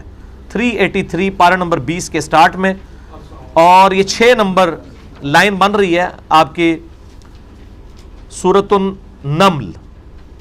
اعوذ باللہ من الشیطان الرجیم. امن یجیب المضطر اذا دعاہ، بھلا بتاؤ تو کون ہے جو مشکل اور اضطراب میں گھرے ہوئے شخص کی فریاد کو سنتا ہے. اذا دعاہ، جب کہ دعا کے لیے اس کو پکارا جائے. وَيَكْشِفُ السُّوءَ، اور وہ تم سے برائی کو بھی دور کر دیتا ہے. وَيَجْعَلُكُمْ خُلَفَاءَ الْأَرْضِ، اور وہ اگلوں کا خلیفہ تمہیں دنیا پہ کرتا ہے. یعنی تمہارے باپ مر جائے گا تو تم مر جاؤ گے، تمہاری اولاد. اللہ زندہ رہتا ہے، مخلوقات مرتی جاتی ہیں، وہ تمہیں وارث بناتا جاتا ہے. اِلَٰهٌ مَّعَ اللَّهِ، کیا اللہ کے ساتھ کوئی اور الہ بھی ہے جس کی یہ کوالٹی ہو کہ وہ تکلیف اور پریشانی میں گھرے ہوئے شخص کی تکلیف کو سن کے تکلیف دور بھی کرتے ہیں. قلیلا ما تذکرون، لیکن بہت کم لوگ ہیں جو نصیحت حاصل کرتے ہیں. اور واقعی حقیقت بات ہے، کہتے ہیں قرآن میں یہ تو لکھا ہے اللہ ہی سے مانگتے ہیں، وَإِيَّاكَ نَسْتَعِينُ، اللہ کی عبادت کرتے ہیں، اللہ ہی سے مدد مانگتے ہیں، اسی سے دعا کرتے ہیں. لیکن یہ کہاں لکھا ہوا ہے کہ کسی اور سے نہیں مانگتے؟ وہ یہاں لکھا ہوا ہے جناب سورہ نمل آیت نمبر 62 میں. یہ پہلے کا لکھا ہوا ہے، آپ کو نہیں، آپ کے علماء نے بتایا تھا، ہم نے آپ کو بتا دیا، کیونکہ قرآن کے 20 نمبر پارے کے پہلے صفحے پہ سورۃ النمل کی آیت نمبر 62 میں لکھا ہوا ہے کہ جس کو آپ اللہ کے علاوہ مدد کے لیے پکاریں گے گویا آپ اس کو خدا مان رہے ہیں، الہ مان رہے ہیں، اور یہ خالصتاً شرک ہے. امن یجیب المضطر اذا دعاہ، بھلا بتاؤ تو کون ہے جو اضطراب میں گھرے ہوئے شخص کی فریاد کو سنتا ہے جبکہ اس کو پکارا جائے. وَيَكْشِفُ السُّوءَ، اور اس سے وہ برائی دور کر دیتا ہے، تکلیف دور کر دیتا ہے. وَيَجْعَلُكُمْ خُلَفَاءَ الْأَرْضِ، اور تمہیں زمین پر خلیفہ کرتا ہے اگلوں کا. اِلَٰهٌ مَّعَ اللَّهِ، کیا اللہ کے ساتھ کوئی اور الہ بھی ہے جس کی یہ کوالٹیز ہو؟ انڈیا پاکستان بنگلہ دیش کا مولوی کہتا ہے ہاں جی ہے نا، شیخ عبد القادر جیلانی ہے نا، وہ بھی اللہ دی تعالی کر دینے. وہ تو میں آج بتاتا ہوں قرآن کی آیات. اللہ تعالیٰ ماتا ہے سورہ یونس کی آیت نمبر 18 میں کہ تم نے جو ہستیاں گھاڑ لی ہیں اللہ کے علم میں تو زمین و آسمان میں کوئی ایسی ہستی نہیں ہے. اللہ اکبر. اللہ کہہ رہا ہے مجھے تو نہیں پتا کہ کوئی شیخ عبد القادر جیلانی بھی ہیں جو میرے ساتھ یہ میری اطاعت سے مشکل کشائی کرنے والے، میرے علم میں تو ایسی کوئی بات نہیں ہے. سورہ یونس آیت نمبر 18. باقی ان کے جتنے وسوسے اور اشکالات دھوکے دیتے ہیں آؤٹ آف کانٹیکسٹ آیات کو، احادیث کو پیش کر کے، مسئلہ نمبر 3 میرا دعا صرف اللہ ہی سے، وہ آپ دیکھ لیں جو کہ الحمدللہ ہزاروں لوگوں کی عقیدہ توحید کے حوالے سے اصلاح کا سبب بنا ہے. اور ایک اور میرا یوٹیوب پہ کلپ ہے مفتی اکمل صاحب کے شیطانی دھوکے کا جواب، لاکھوں لوگ دیکھ چکے ہیں. وہ 10 منٹ میں آپ کو پوری توحید سمجھ آ جائے گی کہ انہوں نے کس طریقے سے ڈیسیو کیا ہوا ہے. پہلی دلیل سورہ نمل کی آیت نمبر 62، دوسری دلیل سورہ آل عمران آیت نمبر 173. آپ کے پیج پہ 73 نمبر پیج بلو والے قرآن پاک میں بالکل آخری لائن، آخری 2 لائنیں ہیں سورہ آل عمران آیت نمبر 173. الذین قال لهم الناس، اہل ایمان وہ ہیں کہ جب ان سے لوگ یہ کہتے ہیں ان الناس قد جمعوا لکم، کہ بے شک لوگ تو جمع ہو گئے ہیں تمہارے خلاف. وہ جی بڑی دنیا تمہارے خلاف ہوئی جے، دھیان نال رہو. جب اہل ایمان کو نبی علیہ السلام، اللہ تعالیٰ فرماتا ہے کہ نبی علیہ السلام کے ساتھیوں کو جب یہ لوگ کہتے ہیں نا کو یار بڑی دنیا تمہارے خلاف ہوگی جے اور کٹھے ہو گئے جے سارے، ان الناس قد جمعوا لکم فاخشوہم، ڈر جاؤ. دیکھ لو وہی گلاں آج بھی ہو رہی ہیں. فزادہم ایمانا، تو ان کا ایمان اور بڑھ جاتا ہے. وہ کہتے ہیں ڈرنے کا کہہ رہے ہو، اسی تو اور پکے ہو گیا. اور بھائی اللہ دے بندے اتوں مردے ساڈی جنت شروع ہونی ہے، اسی کہنے ہیں جنت لبنی کل نہ ملے آج ملے. ہمارے تو ایمان میں اضافہ ہوتا ہے، مرنا تو ایک دن ہے. وہ جو قرآن پاک میں سورہ نساء میں اپنے آپ کو مضبوط قلعوں میں بھی بند کر لو تب بھی تمہیں موت آ کے رہے گی. سورہ آل عمران میں آتا ہے وہ کافروں نے، منافقین نے کہا کہ ہمارے ساتھی جو غزوہ احد میں گئے تھے نا، ان کو ہم نے بڑا سمجھایا تھا گھروں میں رہو، جنگ میں مر جاؤ گے. تو اگر یہ گھروں میں ہوتے تو آج مرتے تو نا. تو اللہ تعالیٰ ماتا یہ جو کہہ رہے ہیں نا، ان کی موت بھی اگر ہم نے وہاں لکھی ہوتی تو یہ کھچے چلے آتے اپنے مقتل گاؤں کی طرف. ان کو اپنے اوپر اختیار ہی کوئی نہ رہتا، یہ خود عہد میں آ کے مر جاتے اگر ہم نے ان کی موت لکھی ہوتی. لیکن میں آپ کو بتاؤں دنیا کے 1.5 ارب انسان ہے نا، ان 1.5 ارب میں مجھے 1.5 بندہ بھی ایسا نہیں ملا ابھی تک کہ جس کا واقعی ایمان اس لیول کا ہو. 150 نہیں میں کہہ رہا 1.5 بندہ. کہتے سارے ہیں وہ جی جو زندگی ایک دن لکھی ہوئی ہے وہ ختم ہو ہی جانی ہے. 1.5 بندہ بھی ایسا نہیں ہے جس کا ایمان واقعی ہو. ہر وقت ڈرتے رہتے ہیں مخلوق سے، جتنا مرضی کوئی. میں کہتا ہوں جی وہ اپنے آپ کو چاہے جتنا بڑی مومن سمجھ رہا ہے، 1.5 بندہ بھی نہیں نکال سکیں گے آپ، الا ماشاء اللہ، یعنی مجھے نہیں ملا، ہو سکتا ہوں گے دنیا میں، یہ بات کہنے کی حد تک ہے۔ تو اللہ فرماتا ہے اہل ایمان کو جب کہا جاتا ہے لوگ آپ کے خلاف جمع ہو گئے ڈر جاؤ، وہ کہتے ہیں ہمارا تو ایمان ان کا بڑھ جاتا ہے، وقالوا حسبنا اللہ ونعم الوکیل، اور وہ کہتے ہیں ہمیں اللہ ہی کافی ہے اور وہی بہتر کارساز ہے۔ یہاں پہ بھی میں نے بتانا تھا کہ اہل ایمان کا عقیدہ ہے میرے لیے اللہ ہی کافی ہے۔ اچھا، 2 دلائل ہو گئے۔ تیسری دلیل صحیح بخاری میں انٹرنیشنل نمبر کے مطابق 4563 نمبر حدیث ہے، اسی آیت کے کانٹیکسٹ میں عبداللہ ابن عباس کا قول ہے کہ تمہارے جد امجد ابراہیم علیہ السلام کو جب آگ میں پھینکنے لگے تھے، کتنا مشکل وقت تھا، انہوں نے کیا کہا؟ حسبنا اللہ ونعم الوکیل، ہم نے اللہ ہی پر بھروسہ کیا اور وہی بہتر کارساز ہے۔ اصل ترجمہ اس کا بنتا ہے حسبنا اللہ ونعم الوکیل کا کہ مجھے اللہ ہی کافی ہے اور وہی بہتر کارساز ہے۔ حسبی اللہ سنگولر کا صیغہ ہے، میرے لیے اللہ کافی ہے، حسبنا اللہ ہمارے لیے اللہ کافی ہے۔ ابراہیم علیہ السلام نے پڑھا حسبنا اللہ ونعم الوکیل، ہمارے لیے اللہ ہی کافی ہے اور وہی بہتر کارساز ہے۔ اور دیکھیں کارسازی پھر کیسے ہوئی، اللہ تعالیٰ نے ان کے لیے آگ ٹھنڈی کر دی، ٹھیک ہے، اور دنیا میں نہ بھی ہوتی، شہید بھی ہو جاتے، دین وٹ، کئی نبی ہیں وہ قتل ہوئے ہیں، بنی اسرائیل نے قتل کیا انبیاء کو، ان کو اللہ نے نہیں بچایا، تو دنیا میں بظاہر ان کو کوئی ناکامی ہوئی ہے نا، آخرت میں تو کوئی ناکامی نہیں ہے۔ دنیا کی ناکامی سیدنا حسین کی شہادت بچوں سمیت پورا مستقبل ختم ہو گیا ان کا، دنیاوی اعتبار سے تو ختم ہو گیا نا، ٹھیک ہے نا۔ اہل بیت بعد میں آپ دیکھ لیں کس طرح ان کی حالت رہی ہے، کسی کو بھی اس طریقے سے پذیرائی نہیں ملی ہے، چھپتے رہے ہیں۔ ایون ہمارے محدثین اس لیول پہ آ گئے کہ وہ بھی ڈرتے تھے اہل بیت سے ملتے ہوئے، اسی لیے آپ دیکھیں امام بخاری نے امام جعفر سے کوئی حدیث نہیں لی ہے، بلکہ امام بخاری امام جعفر کو ضعیف سمجھتے تھے حدیث میں۔ اتنا پراپوگنڈا کامیاب ہوا کہ امام بخاری جیسا بندہ جو ہے اس پراپوگنڈے میں آ گیا۔ امام بخاری نے امام جعفر سے کوئی حدیث نہیں لی ہے، امام مسلم نے لی ہے۔ یہ جو آج حدیث ہم نے پڑھی ہے، اما بعد فإن خیر الحدیث کتاب اللہ وخیر الہدی ہدی محمد صلی اللہ علیہ وآلہ وسلم، صحیح مسلم میں 3 حدیثیں ہیں، 2005 سے لے کے 2007 تک کنزیکٹو، یہ امام جعفر سے امام مسلم نے لی ہیں، کچھ واسطوں سے، امام جعفر سے، اور امام جعفر نے امام باقر سے، اور امام باقر نے جابر بن عبداللہ سے۔ ہاں امام بخاری نے امام باقر سے حدیثیں لی ہیں، امام محمد باقر سے۔ وہ جو تسبیح فاطمہ والی حدیث ہے وہ امام باقر سے اور امام زین العابدین سے بھی لی ہیں، امام جعفر سے نہیں لی ہیں۔ دیکھو آج تو انہوں کئی نوی گل دس دیتی ہے، میں نوی گلاں، یہ نوی نہیں ہے، پرانی تھی، انہوں نے پردے ڈالے ہوئے تھے، ہم آپ کو کھول کے بتا دیتے ہیں۔ تو یہ پراپوگنڈا کتنا کامیاب ہوتا ہے کہ حضرت حسین کی اولاد کے خلاف کس طرح پراپوگنڈا، آل رسول ہو کے یہ پراپوگنڈا ان کے خلاف کامیاب ہو گیا کہ امام بخاری جیسے بندے نے امام جعفر سے کوئی حدیث نہیں لی ہے، الٹا ان کو ضعیف راوی لکھا ہے کہ ان کی حدیث نہیں لی جائے گی۔ جب امام شافعی پہ فتویٰ لگ گیا کہ یہ شیعہ ہیں، امام بخاری تو بہت چھوٹے امام ہے امام شافعی کے مقابلے پہ، دنیا میں اہل سنت کے پاس ایک ہی امام ہے جو ہر فیلڈ کا امام ہے، امام حنیفہ صرف فقہ میں امام ہے، حدیث میں ضعیف ہے۔ احمد بن حنبل حدیث کے امام ہے، منطق کے اندر، فلسفے کے اندر ان کا کوئی مقام نہیں ہے، لیکن امام شافعی ایک ایسا شخص ہے جو منطق میں بھی امام ہے، فقہ میں بھی امام ہے، عقیدوں میں بھی امام ہے، حدیث میں بھی امام ہے۔ امام احمد بن حنبل کا استاد امام محمد بن ادریس الشافعی المتوفی 204 ہجری، ان کے اوپر الزام لگ گیا تو ان کو شعر کہنا پڑا، ان کان رفضا حب آل محمد فلیشہد الثقلان انی رافضی، اگر آل محمد صلی اللہ علیہ وآلہ وسلم سے محبت کا نام اور رافضی ہونا ہے تو جنو انس گواہ ہو جاؤ، کر لو جو کچھ ہوتا ہے، میں رافضی ہوں۔ ہم بھی کہتے ہیں جو کچھ ہوتا ہے کرو، اسی تے قائم جی اپنے قائد ہوتے، الحمدللہ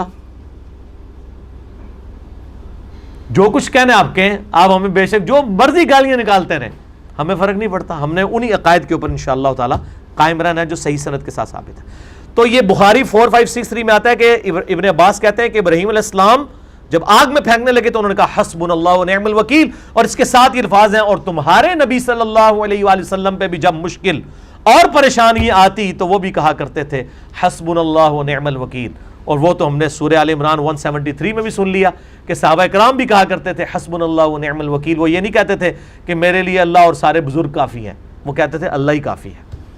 لہٰذا یہ جو قرآن کا سلوگن ہے سورہ الزمر آیت نمبر 36، الیس اللہ بکاف عبدہ، اور اللہ کافی نہیں ہے تمہارے لیے، اور ہستی بھی ساتھ شریک کرنی ہے ضروری. چوتھی دلیل صحیح مسلم میں 2010 نمبر حدیث ہے انٹرنیشنل نمبر کے مطابق کتاب الجمعہ چیپٹر میں. نبی علیہ السلام کے سامنے ایک خطیب آپ کا صحابی تقریر کر رہا ہے اور کہتا ہے من یطع اللہ ورسولہ فقد فاز فوزا عظیما, جو کوئی اللہ اور اس کے رسول کی اطاعت کرے وہ کامیاب ہو گیا. اور پھر ساتھ اس نے کہا ومن یعصہما, اور جس نے ان دونوں کی نافرمانی کی فقد غوا, وہ گمراہ ہو گیا. اس جملے میں نہ لٹریچر کے اعتبار سے کوئی غلطی ہے, نہ سیاق و سباق کے حوالے سے کوئی غلطی ہے, کانٹیکسٹ کے حوالے سے کوئی غلطی نہیں ہے. جو اللہ اور اس کے رسول کی اطاعت کرے وہ کامیاب ہوا, جو ان دونوں کی نافرمانی کرے وہ گمراہ ہو گیا. اس میں کون سی غلطی ہے؟ لیکن جو توحید کے معاملے میں سینسٹیو ہوتے ہیں نا, ان کو تو فوراً پتا چل جاتا ہے کہ یہ کل کو کوئی شعر ہی نہ لکھ دے ہک ہے ہک ہے ہک ہے, جڑا ہک کی ڈھوں آنکھے وہ کافر و مشرک ہے. وہ کہتے ہیں اللہ رسول ایک ہے, جو ان کو الگ الگ کرے وہ کافر و مشرک ہے. اس اعتبار سے تو ایک ہے کہ تعلیمات ایک ہیں, من یطع اللہ ورسولہ یا ومن یطع الرسول فقد اطاع اللہ, جس نے رسول کی اطاعت کی اس نے اللہ کی اطاعت کی. لیکن باقی توحید اور تکوینی امور میں ایک کہنا تو کفر ہے, اور جنہوں نے شعر کہا ہوا ہے انہوں نے اسی کانٹیکسٹ میں ہی کہا ہوا ہے, اور جو پڑھنے والے ہیں وہ بھی اسی کانٹیکسٹ میں پڑھ رہے ہوتے ہیں ہک ہے ہک ہے ہک ہے. لگ پتہ جائے گا ہک ہے, ہک کی لگے گی, ڈھوئی دی ضرورت نہیں پوے گی, ہک کی لگے گی. کیا مطلب داڑے کیا مل داڑے کے وہ تو قبر میں ہی جا کے بخاری میں آتا ہے کہ ایک گرز لگے گا اور وہ زمین کے برابر ہو جائے گا, اور اس کی چیخو پکار کو زمین و آسمان کی ہر مخلوق سنتی ہے سوائے جنوں اور انسانوں کے. اور اگر عذاب قبر تم دیکھ لو, صحیح مسلم میں آتا ہے, تمہیں سنوا دیا جائے تم مردے دفنانے چھوڑ دو, ہک کی لگے گی. ادھر بھی ہک کی ذکر ہے. تو جب یہ جملہ بولا انہوں نے ومن یعصہما, جو ان دونوں کی نافرمانی کرے, نبی علیہ السلام فرمایا بئس الخطیب انتا, اور کتنا برا خطیب ہے تو. اسی طرح نبی علیہ السلام نے کہا, اس نے کہا کتنے برے خطیب ہیں آپ, یہ تو نہیں کہا ہوگا. کہتے ہیں جی ایکسپریشن دیتا ہے, جو ایکسپریشن نبی علیہ السلام نے دیے وہی دیے جائیں گے نا, آپ کے علماء کے بنائے ہوئے جھوٹے ایکسپریشن تو نہیں دیے جائیں گے نا. یہ کتنے برے خطیب ہیں آپ, بئس الخطیب انتا, اور کتنا برا خطیب ہے تو. تجھے کہنا چاہیے تھا ومن یعص اللہ ورسولہ فقد غوا, جو اللہ اور اس کے رسول کی نافرمانی کرے وہ گمراہ ہوا. اس نے آگے سے نہیں کہا یا رسول اللہ علیہ وسلم میں نے تو جملہ میں تو کانٹیکسٹ میں ہی بات کی تھی, میں کب آپ کو اللہ بنا رہا تھا, ہیں جی ہم کب اللہ بناتے ہیں. یہ ادھر ہی ایکٹر سارے بیٹھے ہوئے یہی کر رہے ہوتے ہیں نا ٹی وی پہ بیٹھ کے کہ جی ہم تو اللہ کا بندہ اور مخلوق مانتے ہیں. اسے ابھی نے تو کوئی آگے سے ایکٹنگ نہیں کی ہے. ان کو پتا تھا کہ نبی علیہ السلام سکھا رہے ہیں, مجھ سے زیادہ جانتے ہیں. اسی لیے میں بڑے دعوے سے بات کرتا ہوں, آج نبی علیہ السلام دنیا میں آ جائیں, جن لوگوں کو ہم بات سمجھا رہے ہیں نا یہ نبی کی بھی بات نہیں مانیں گے, کیونکہ یہ کہیں گے آپ وہ نبی نہیں ہیں جن کو ہم نبی مانتے ہیں. چونکہ انہوں نے تو نبی اس کو مانا ہوا ہے جس کے ساتھ انہوں نے جھوٹے عقیدے وابستہ کیے ہوئے ہیں. کتاب و سنت والے عقائد والا نبی ان کے سامنے آ جائے تو کتاب و سنت کو دیکھ کے نہیں مان رہے, ان کو دیکھ کے کیسے مانیں گے؟ ابو جہل نے نہیں مانا, مان لیا اس نے. ابو الحکم تھا, حکمت کا باپ, نہیں مانا, ضد میں آ گیا. اچھا صحیح مسلم میں تو یہ الفاظ ہیں کتنا برا خطیب ہے تو. ابو داؤد میں آگے الفاظ ہیں 1099 نمبر حدیث انٹرنیشنل نمبر کے مطابق یہی حدیث ہے, اس میں الفاظ ہیں قم اذهب, اٹھ اب نکل جائے ادھر سے. یہ وہ شخص کہہ رہا ہے جس کو قرآن کہہ رہا ہے وَإِنَّكَ لَعَلَىٰ خُلُقٍ عَظِيمٍ, نبی اخلاق کے بلند ترین درجے پر فائز ہیں. لیکن میرے بھائیو توحید بڑی ڈاڈی شے ہے. جو امام الموحدین ہے وہ کیسے برداشت کر سکتا ہے کہ اس کے سامنے اللہ کے ساتھ, میں اسی لیے کہتا ہوں کہ جس کو اللہ کا تعارف ہے نا وہ شرک کر ہی نہیں سکتا. جس کو پتا ہے کہ میں منی کے گندے قطرے کی پیداوار ہوں, وہ شخص کبھی بھی اپنی عبادت نہیں کروا سکتا جس طرح آج کل لوگ کروا رہے ہیں. Never, not at all. اور نبی علیہ السلام جو امام الموحدین ہیں, جن کو اللہ کا سب سے زیادہ تقویٰ ہے, اللہ کی سب سے زیادہ معرفت ہے, وہ یہ سینسٹیوٹی فیل کر سکتے تھے کہ بڑا برا خطیب ہے تو, اٹھ اور ادھر سے نکل جا. کوئی میٹھی میٹھی بات نہیں کی, توحید مسئلہ ہی ایسا ہے. اچھا ان کے بزرگوں کے بارے میں آپ بات کریں نا, یہ آگے سے میٹھے انداز میں نہیں سمجھاتے ہیں, ان کے کانوں سے دھواں نکلنا شروع ہو جاتا ہے. آپ کسی کے بزرگ یا پیر یا مولوی کے بارے میں بات کریں، اس وقت نہیں ان کو یاد ہی کہ اخلاق بھی کوئی چیز ہے. اور اللہ کے بندو، تمہاری غیرت تمہارے بابوں تک ہے نا، ہماری غیرت اللہ کے لیے جاگتی ہے. تمہاری تو 2 نمبر غیرت ہے نا، ہماری 1 نمبر ہے، اللہ کے لیے جاگتی ہے. ہمیں نا غصہ آئے جب توحید کے منافی تم یہ چیزیں کر رہے ہوتے ہو، یقیناً آئے گا. تو نبی علیہ السلام نے اس کو وہاں سے نکال دیا. 5ویں دلیل مسند احمد میں انٹرنیشنل نمبر کے مطابق 1839 ہے، مکتبۃ الشاملہ کے مطابق، اور امام بخاری کی کتاب الادب المفرد میں 783 نمبر حدیث ہے انٹرنیشنل نمبر کے مطابق. ایک صحابی نے آ کے کہا یا رسول اللہ صلی اللہ علیہ وآلہ وسلم ما شاء اللہ و شئت، اے اللہ کے رسول جو اللہ چاہے اور جو آپ چاہیں. نبی علیہ السلام نے فرمایا اجعلتنی للہ ندا، وہی کیا تو نے مجھے اللہ کے مقابلے میں کھڑا کر دیا؟ قل بل ما شاء اللہ وحدہ، بلکہ کہہ جو اکیلا اللہ چاہے. اس نے آگے سے نہیں کہا یا اللہ میں، یا رسول اللہ میں آپ کو اللہ کا بندہ مانتا ہوں، اللہ کے انڈر ہی مان رہا ہوں کہ آپ ہی کی مرضی ہی اللہ ہی کی مرضی ہے، پیچھے تو اللہ ہی ہے. یہ نہیں کہا. یہ آج کے مسلمان تو یہی دلائل رکھتا نا، یا رسول اللہ میں نے آپ کو خدا تو نہیں مانا، میں نے یہی کہا جو اللہ چاہے اور جو آپ چاہیں. اس کا یہ مطلب نہیں، آپ ذرا سمجھیں، یہ مطلب میں آپ کو سمجھاتا ہوں، مجھے میرے علماء اور بزرگوں نے سکھایا صدیوں سے، میں آپ کو بتاتا ہوں اس کا مطلب کیا ہے. اس کا مطلب یہ ہے کہ آپ اللہ کے بندے ہی ہیں، لیکن اللہ کی اطاعت سے، آپ اللہ کی اطاعت سے ہی کر رہے ہیں. ہم آپ کو مستقل بذات نہیں مان رہے، آپ کا ہم ذاتی نہیں مان رہے، عطائی مان رہے ہیں، اور آپ کا غیر محدود نہیں مان رہے، محدود ہی مان رہے ہیں. یہ ساری کہانیاں جڑیاں تواڈے بابے نے تانوں سکھائیاں نے نا، یہ کسی سے ابھی دے دماغ وچ نہیں سن. تو نے مجھے اللہ کے مقابلے پر کھڑا کر دیا. قل بل ما شاء اللہ وحدہ، بلکہ کہ اکیلا جو اللہ چاہے. اے ہن سمجھ آیا کہ ریڈ بیک گراؤنڈ کیوں ہے پیچھے؟ ٹھیک ہے، ہن ایتھے تے میں سرخی نہیں لیا سکتا، ایتھے تے لیا سکنا نا اپنے غصے کے اظہار کے لیے، غصہ اللہ اور اس کے رسول کے لیے. بخاری مسلم میں حدیث ہے کہ ایمان کی حلاوت اسی نے چکھی جس کی 3 نشانیاں. اب آپ خود چیک کر لیں، میری تو آپ خود چیک کر سکتے ہیں یہاں بیٹھے ہوئے بھی اور عام حالت میں بھی. اللہ اور اس کا رسول اسے سب سے بڑھ کر محبوب ہوں، کوئی بزرگ بابا کوئی رشتہ دار نہیں، اللہ اور اس کا رسول. نمبر 2، دوستی اور دشمنی صرف اللہ کے لیے. یہ آپ کو نظر آتی ہے، ادھر بھی نظر آ رہی ہے، ادھر بھی نظر آ رہی ہے. اور تیسری چیز جو آپ کو نظر آئے گی کہ کفر کی طرف لوٹ جانا اس کے لیے اتنا ہی مشکل ہو جتنا زندہ آگ میں جلایا جانا. وہ آگ میں جلنے کے لیے تیار ہو جائے لیکن کفر نہ اختیار کرے تو وہ مومن ہے. آئیے اپنے اوپر خود تھرمامیٹر اپنے اوپر لگا لیں تو پتہ چل جائے گا کون مومن ہے اور کون پاکستان کے شناختی کارڈ والا مسلمان ہے. اسی کانٹیکسٹ میں میں ایک تحفے کے طور پہ ایک حدیث پیش کر دوں. سنن ابی داؤد میں 2140، اور یہ حدیث سنن ابن ماجہ میں بھی ہے، امام حاکم نے بھی روایت کیا ہے، اس کو صحیح کہا امام ذہبی نے بھی، اور مشکات میں 3266 ہے. اور اس میں جو سما کی تصریح کا ایشو ہے شریک القاضی کی، وہ سنن کبریٰ البیہقی میں ہے، بال مشکات میں 3266، سنن ابی داؤد 2140. قیس بن سعد کہتے ہیں کہ میں ہیرا نامی ایک شہر ہے کوفے کے پاس، وہاں گیا تو میں نے دیکھا کہ لوگ اپنے سپہ سالار کو سجدہ کرتے ہیں. میں جب واپس آیا میں نے آپ صلی اللہ علیہ وآلہ وسلم کو سجدہ کیا. آپ نے کہا سر اٹھا، جب میں فوت ہو جاؤں گا اور تو میری قبر سے گزرے گا کیا میری قبر پہ بھی سجدہ کرے گا؟ تو ہمارا پاکستان انڈیا بنگلہ دیش کا ہوتا، کہتا یا رسول اللہ صلی اللہ علیہ وسلم کو نہیں، یہ تعظیمی سجدہ ہی ہے، آپ کو خدا تو مان کے نہیں کر رہا تھا، بعد میں بھی تو لوگوں نے کرنے ہیں نا. آپ صلی اللہ علیہ وآلہ وسلم نے فرمایا کیا میری قبر پہ بھی سجدہ کرے گا؟ اس نے کہا نہیں یا رسول اللہ قبر پہ نہیں کروں گا. فرمایا پھر مجھے کیوں کر رہے ہو؟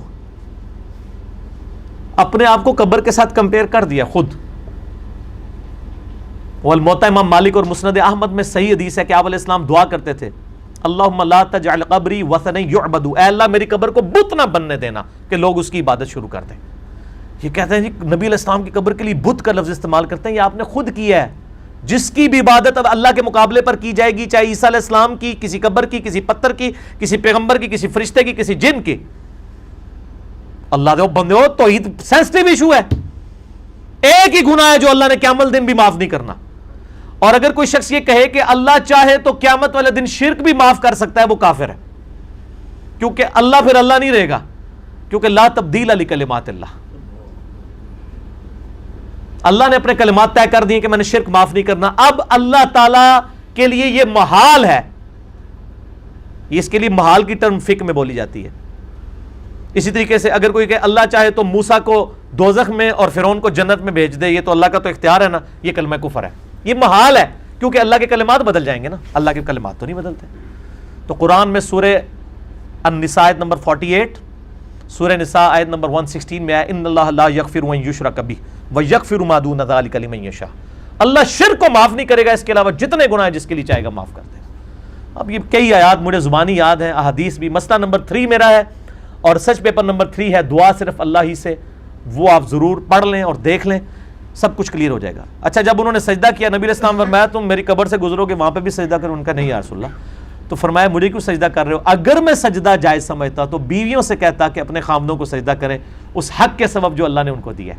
بس یہ آخری حصہ لیے پھر رہے ہوتے ہیں سارے خامد اپنی بیویوں کو تھلے لانا سے نا، انہوں نے آخری حصہ یاد رکھا ہوا ہے۔ میں نے اپنی بیوی کو ایک دفعہ یہ حدیث سنا دی نا کہ خامد کا کتنا حق ہے، کہ نبی علیہ السلام فرماتے ہیں کہ اگر اللہ تعالیٰ نے سجدہ جائز رکھنا ہوتا تو خامدوں کو حکم دیتا، بیویوں کو حکم دیتا کہ اپنے خامدوں کو سجدہ کریں اس حق کے سبب جو اللہ نے رکھا۔ تو اس نے کہا دیکھ لو نا، دیا تو کوئی نہیں نا پھر، ٹھیک ہے نا۔ تو حالانکہ اس سے یہ مطلب نہیں نکالنا تھا کہ دیا نہیں ہے، مطلب یہ ہے کہ اس لیول تک ہے کہ یہ دیا نہیں ہے لیکن ٹینڈز ٹو اپروچ تھا کہ دے دیا جاتا۔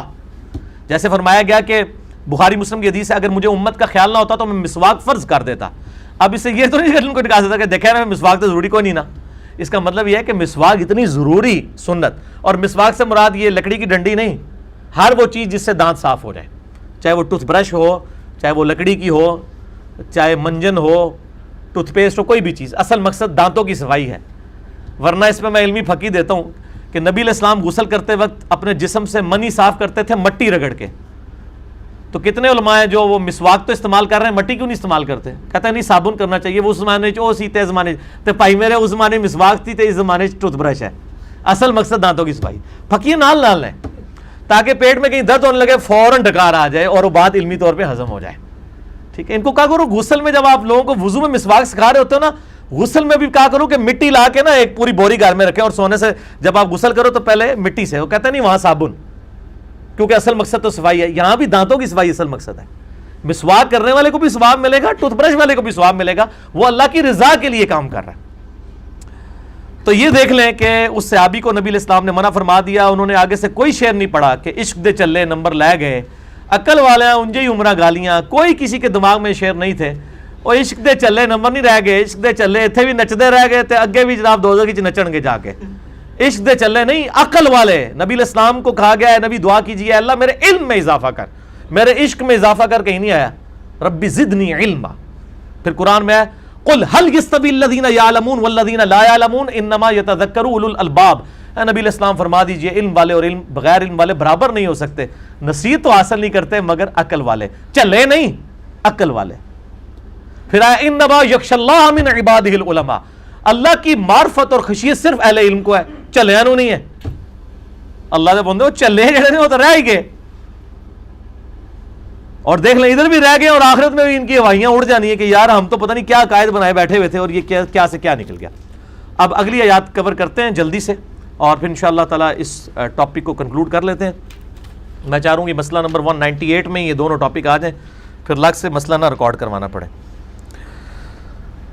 اب دوسرا اہم ٹاپک اس حوالے سے آ رہا ہے کہ سورہ الزمر کی آیت نمبر ہے 38، وَلَئِن سَأَلْتَهُمْ مَنْ خَلَقَ السَّمَاوَاتِ وَالْأَرْضِ، اے نبی علیہ السلام اگر آپ ان سے پوچھیں بتاؤ زمین و آسمان کو کس نے بنایا ہے، لَيَقُولُنَّ اللَّهُ، تو یہ کہیں گے کہ یہ ضرور اللہ نے بنایا ہے۔ انڈیا، پاکستان، بنگلہ دیش، سب کانٹیننٹ اور افغانستان کے عالم کہتے ہیں اور یہاں کے بزرگ کہتے ہیں کہ یہ قرآن جن پہ نازل ہوا وہ تو اللہ کو ہی نہیں مانتے تھے، اور نبی علیہ السلام کو قرآن میں کہا جا رہا ہے کہ آپ ان کافروں سے پوچھیں مشرکین عرب سے کہ یہ زمین و آسمان کس نے بنایا ہے، تو کہیں گے اللہ نے۔ قل افرأیتم ما تدعون من دون اللہ، اے نبی علیہ السلام ان سے فرمائیے ذرا بھلا دیکھو تو کہ جب تم اللہ کو مان رہے ہو کہ زمین و آسمان کا خالق اللہ ہے، ما تدعون من دون اللہ، کہ جن ہستیوں کو تم اللہ کے مقابلے پر پکار رہے ہو، عبادت کا لفظ نہیں آیا، پکارنے کا ہے، دعا کر رہے ہو ان سے، کیونکہ الدعاء هو العبادہ۔ مسئلہ نمبر 3 میرا دعا صرف اللہ ہی سے دیکھ لیں۔ یہ دعا کا ترجمہ نا ہمیشہ یہ یہاں پہ بھی دیکھیں پیر کرم شاہ صاحب نے بھی ترجمہ چینج کر دیا ہے کہ بھلا بتاؤ جن ہستیوں کو تم پوج رہے ہو، کیونکہ ان کو پتا ہے دعا کر دیا تو سارا فارغ ہو جانا ہے پورا مسئلہ کی. پوجنا, جہاں جہاں دعا آیا نا انہوں نے پوجنا ترجمہ کیا ہے, حالانکہ پوجنے کے لیے تو تعبدون لفظ آتا ہے یہاں پہ, ما تعبدون من دون اللہ. یہ اللہ کو بھی پتا تھا اصل شرک اس میں ہونا ہے, اسی لیے نعبدو کے بعد نستعین بھی آیا ہے, ورنہ نعبدو میں نستعین شامل ہے.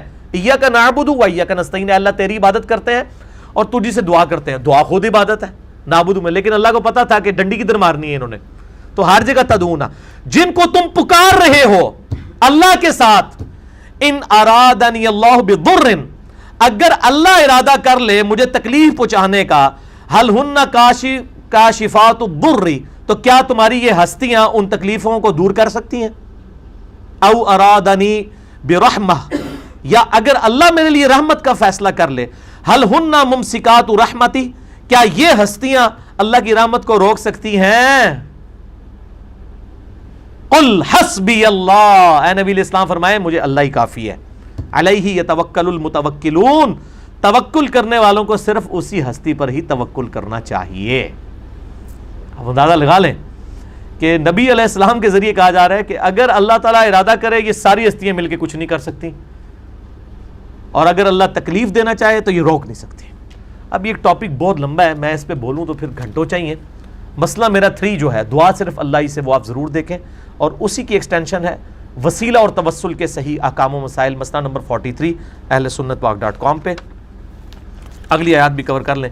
قل یا قوم اعملوا علی مکانتکم, اے نبی علیہ السلام فرما دیجئے اے میری قوم تم اپنے اعمال کیے جاؤ, انی عامل, میں بھی اپنے اعمال کرتا ہوں, فسوف تعلمون, ان قریب تمہیں پتہ چل جائے گا کون حق پر ہے, لیکن اس وقت پتہ لگنے کا فائدہ نہیں ہے.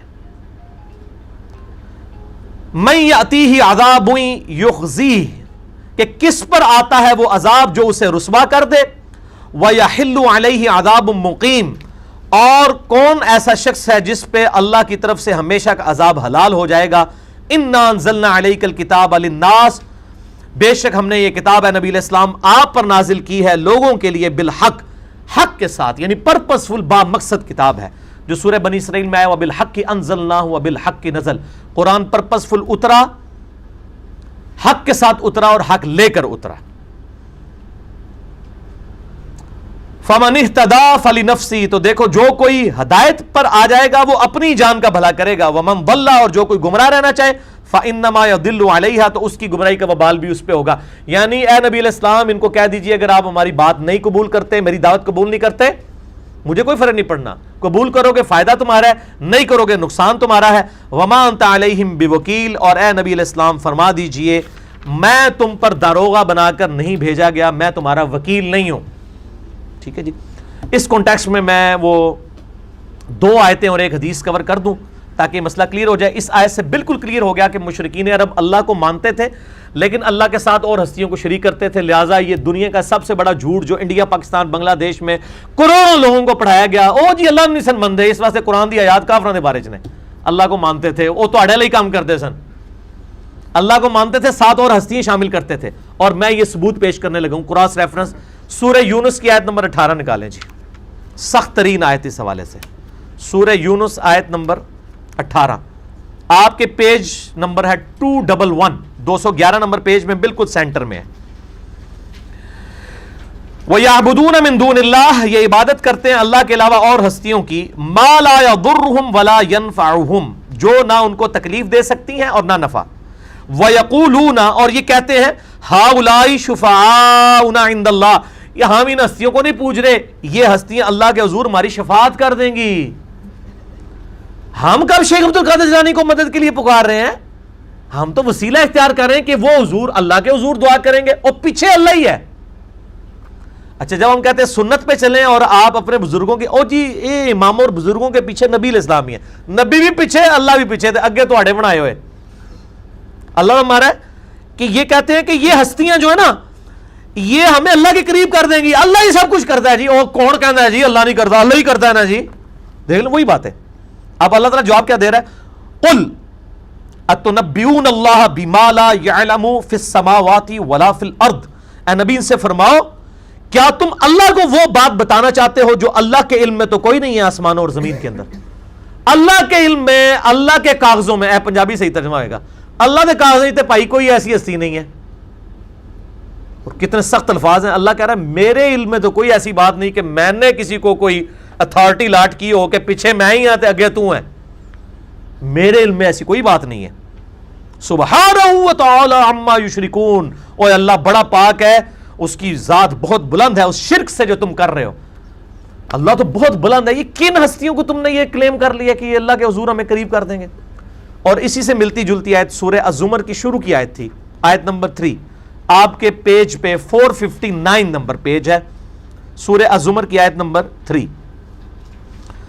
الا للہ الدین الخالص, آگاہ ہو جاؤ کہ خالص کر لو اپنے دین کو کمٹمنٹ کے ساتھ صرف اللہ کے لیے. والذین اتخذوا من دونہ اولیاء, اور وہ لوگ جنہوں نے اولیاء بنا لی ہیں اللہ کے مقابلے پر. یہ بھی اولیاء ہی بنائے ہوئے ہوتے ہیں نا, دیکھ لیں اولیاء کا لفظ یہ ہے, اللہ کے مقابلے میں اولیاء بنا لیے ہوئے ہیں. ما نعبدہم الا لیقربونا الی اللہ زلفا, وہ کہتے ہیں ہم ان ہستیوں کی عبادت نہیں کر رہے ہیں مگر سوائے اس لیے کہ یہ ہمیں اللہ کی طرف کر دیں گی, اللہ کے ساتھ قریب کر دیں گی. لیقربونا الی اللہ زلفا, ہم اس لیے ان کے نام کے وہ نظر نیازیں اور چڑھاوے چڑھاتے ہیں, یہ ہمیں اللہ کے قریب کر دیں گے. ان اللہ یحکم بینہم فیما ہم فیہ یختلفون, اللہ تعالیٰ فیصلہ کر دے گا جو کچھ یہ اختلاف کر رہے ہیں. ان اللہ لا یہدی من ہوا کاذب کفار, لیکن ان کا حال یہ ہے کہ اللہ تعالیٰ ایسے جھوٹوں کو, ایسے ناشکروں کو کبھی ہدایت نہیں دے گا جو اللہ کے مقابلے پہ اور ہستیوں کے ساتھ عقیدہ بنائے ہوئے ہیں. یہ اللہ کی ناشکری ہے کہ آپ اللہ کو چھوڑ کے ان ہستیوں کے ساتھ عقیدے بنائے بیٹھے ہوئے. اور آخر میں ایک حدیث صحیح مسلم کی حدیث, تو پھر آپ کو پتہ ہے نا وہ زیادہ کھول کے معاملے کو بیان کرتی ہے. آیت تو قرآن تو پتہ ہے نا ساڑھے خلاف ہی نازل ہو آیا ہے, قرآن دی آیتیں تو ڈائریکٹ نہیں پڑھنی چاہیے نا, حدیثوں میں پھر بھی کوئی ان کو کوئی راستہ مل جاتا ہوتا ہے. حدیث میں اب بتانے لگا ہوں, صحیح مسلم انٹرنیشنل نمبر کے مطابق کتاب الحج چیپٹر میں 2815 صحیح مسلم کتاب الحج, نبی صلی اللہ علیہ وآلہ وسلم فرماتے ہیں, اور راوی ہیں عبداللہ ابن عباس. عبداللہ ابن عباس کہتے ہیں کہ نبی علیہ السلام نے فرمایا کہ مشرکین عرب جب طواف کعبہ کرتے تھے تو کہتے تھے لبیک اللہم لبیک لبیک لا شریک لک لبیک. ہے انڈیا پاکستان کے علماء تو کہتے ہیں اللہ نونی سن مندے. اور صحیح مسلم 2815 نبی علیہ السلام فرما رہے ہیں مشرکین عرب جو ہیں یہ کہتے ہیں لبیک اللہم لبیک حج میں. صحیح مسلم کتاب الحج 2815 لبیک اللہم لبیک لبیک لا شریک لک لبیک. نبی علیہ السلام فرماتے ہیں یہ تلبیہ پڑھتے تھے, کاش مشرکین عرب یہیں تک رہتے, لیکن ستیہ ناس ہو ان کا بیڑا غرق ہو. نبی علیہ السلام کے الفاظ ہیں. یہ آگے کہہ دیتے تھے لا شریک الا شریکن ہوا لک تملکہ, کہ اللہ تیرا کوئی شریک نہیں ہے سوائے اس کے کہ جو تو نے خود ہی اپنے ساتھ کسی کو شریک ٹھہرایا ہوا ہے اور اس کا بھی اصل مالک تو ہی ہے, پیچھے تو ہی ہے, یہ پیچھے تو ہی عقیدہ ہی مشرکین عرب کا بھی تھا. اے اللہ تیرا کوئی شریک نہیں ہے سوائے ان ہستیوں کے جن کا مالک بھی تو ہی ہے. ہم اگر ان کو پکار بھی رہے ہیں لات منات عزا کو تو اے اللہ پیچھے تو ہی ہے. انڈیا پاکستان بنگلہ دیش کا بھی بندہ کہتا ہے یہاں پہ بھی سو کالڈ گستاخ رسول کہنا چاہیے, اپنے آپ کو عاشق رسول سمجھتا ہے, وہ کہتا ہے پیچھے اللہ ہی ہے. یہ مشرکین عرب بھی کہتے تھے اللہ تیرا کوئی شریک نہیں سوائے اس کے کہ جو تو نے خود ٹھہرا لیے میں, اور ان کے پیچھے بھی تو ہی ہے اللہ, ان کا مالک بھی تو ہے. لا شریک الا شریکن ہوا لک تملکہ, تیرا کوئی شریک نہیں سوائے اس کے کہ جس کو تو نے اختیار دیا ہوا ہے اور اس کا مالک بھی تو ہی ہے. جیسے کہتے ہیں وہ شیخ عبد القادر جیلانی کے پیچھے بھی اللہ ہی ہے, اللہ نے ان کو اختیار دیا ہوا ہے. یہ ان کو پتہ چل جائے گا شیخ عبد القادر جیلانی ہوں, مولا علی علیہ السلام ہوں, یہ باقی ہستیاں قیامت والے دن ان کے دشمن بن جائیں گے کیونکہ انہوں نے تو یہ تعلیمات نہیں دی ہیں. اسی کانٹیکسٹ میں میرا لیکچر ہے مسئلہ نمبر 121 کہ یہ ہستیاں قیامت والے دن دشمن ہو جائیں گی اپنے ہی ماننے والوں کی جو سو کالڈ نام نہاد ماننے والے تھے, اور اللہ کے ساتھ مل کے ان کو دوزخ میں پھینکوائیں گی. مسئلہ 121 اہل سنت پاک.com پہ, اور آج کا ہمارا یہ مسئلہ نمبر انشاءاللہ 198 ہوگا, اسپیشل لیکچر.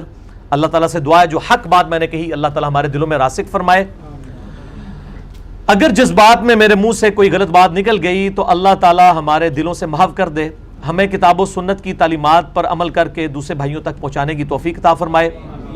ایک دفعہ دروشی پڑھیں, اللہم صلی علی محمد وعلی آل محمد كما صليت على إبراهيم وعلى آل إبراهيم إنك حميد مجيد اللهم بارك على محمد وعلى آل محمد كما باركت على إبراهيم وعلى آل إبراهيم إنك حميد مجيد سبحانك اللهم وبحمدك أشهد أن لا إله إلا أنت أستغفرك وأتوب إليك وما علينا إلا البلاغ المبين جزاكم الله خيرا وأحسن الجزاء.